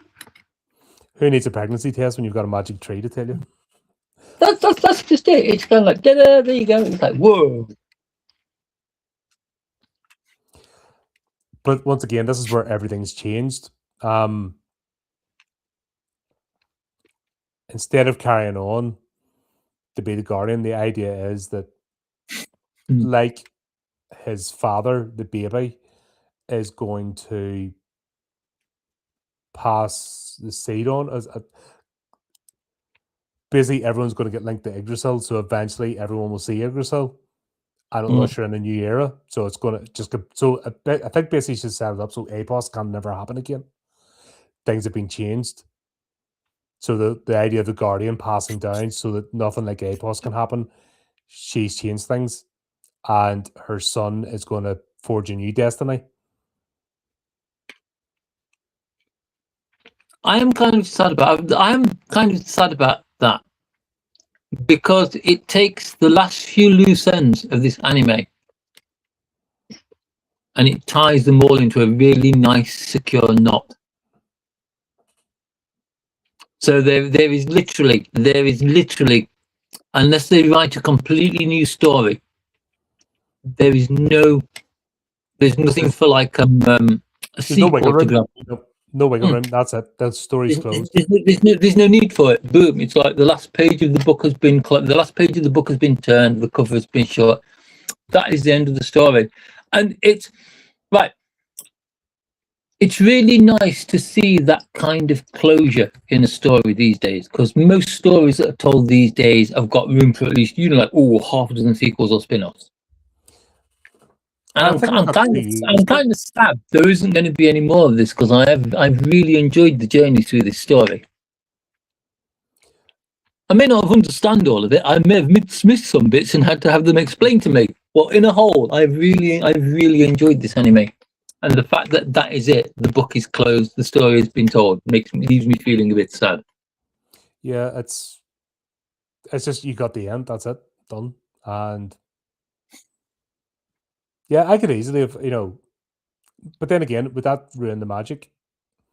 If this got dragged out for another 10 episodes or something, would the story be as tight? Would it be as enjoyable? Right. Look at the amount of television series and movies and novels that have had like half-hearted sequels dragged out of them, or prequels or sequels of prequels and things like that. We all know the answer to that. Mm-hmm. Yeah. So as much as I say, I could easily do another season of this. I could just revisit this one and enjoy it again, and pick up the bits that I missed the first time, knowing where the story's going. But I really like these characters. I really like the way this went.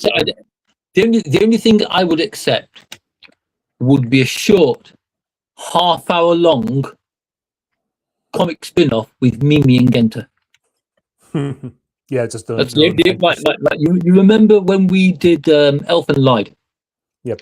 There's like the weird comedy episode of Lucy and the girl whose name I can never remember with the blue hair in the kitchen, and Lucy keeps chopping through chopping boards. Yeah, something along that kind of line, but with Mimi and Genta.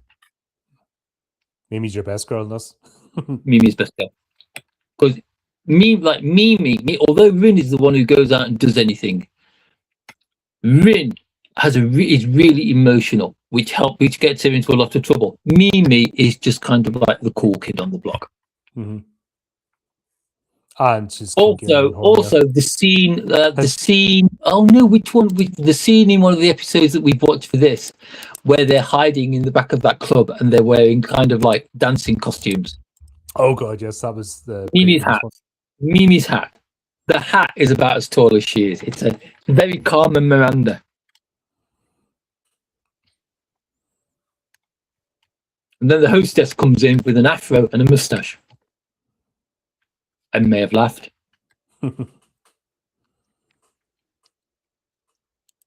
Nah, it's great characters, honestly. Really enjoyed this. Anyway, so we'll see what we're going to watch next. Oh my god, let's. And I'll cross Rin Daughters of Mnemosyne out on my notepad and write this one down.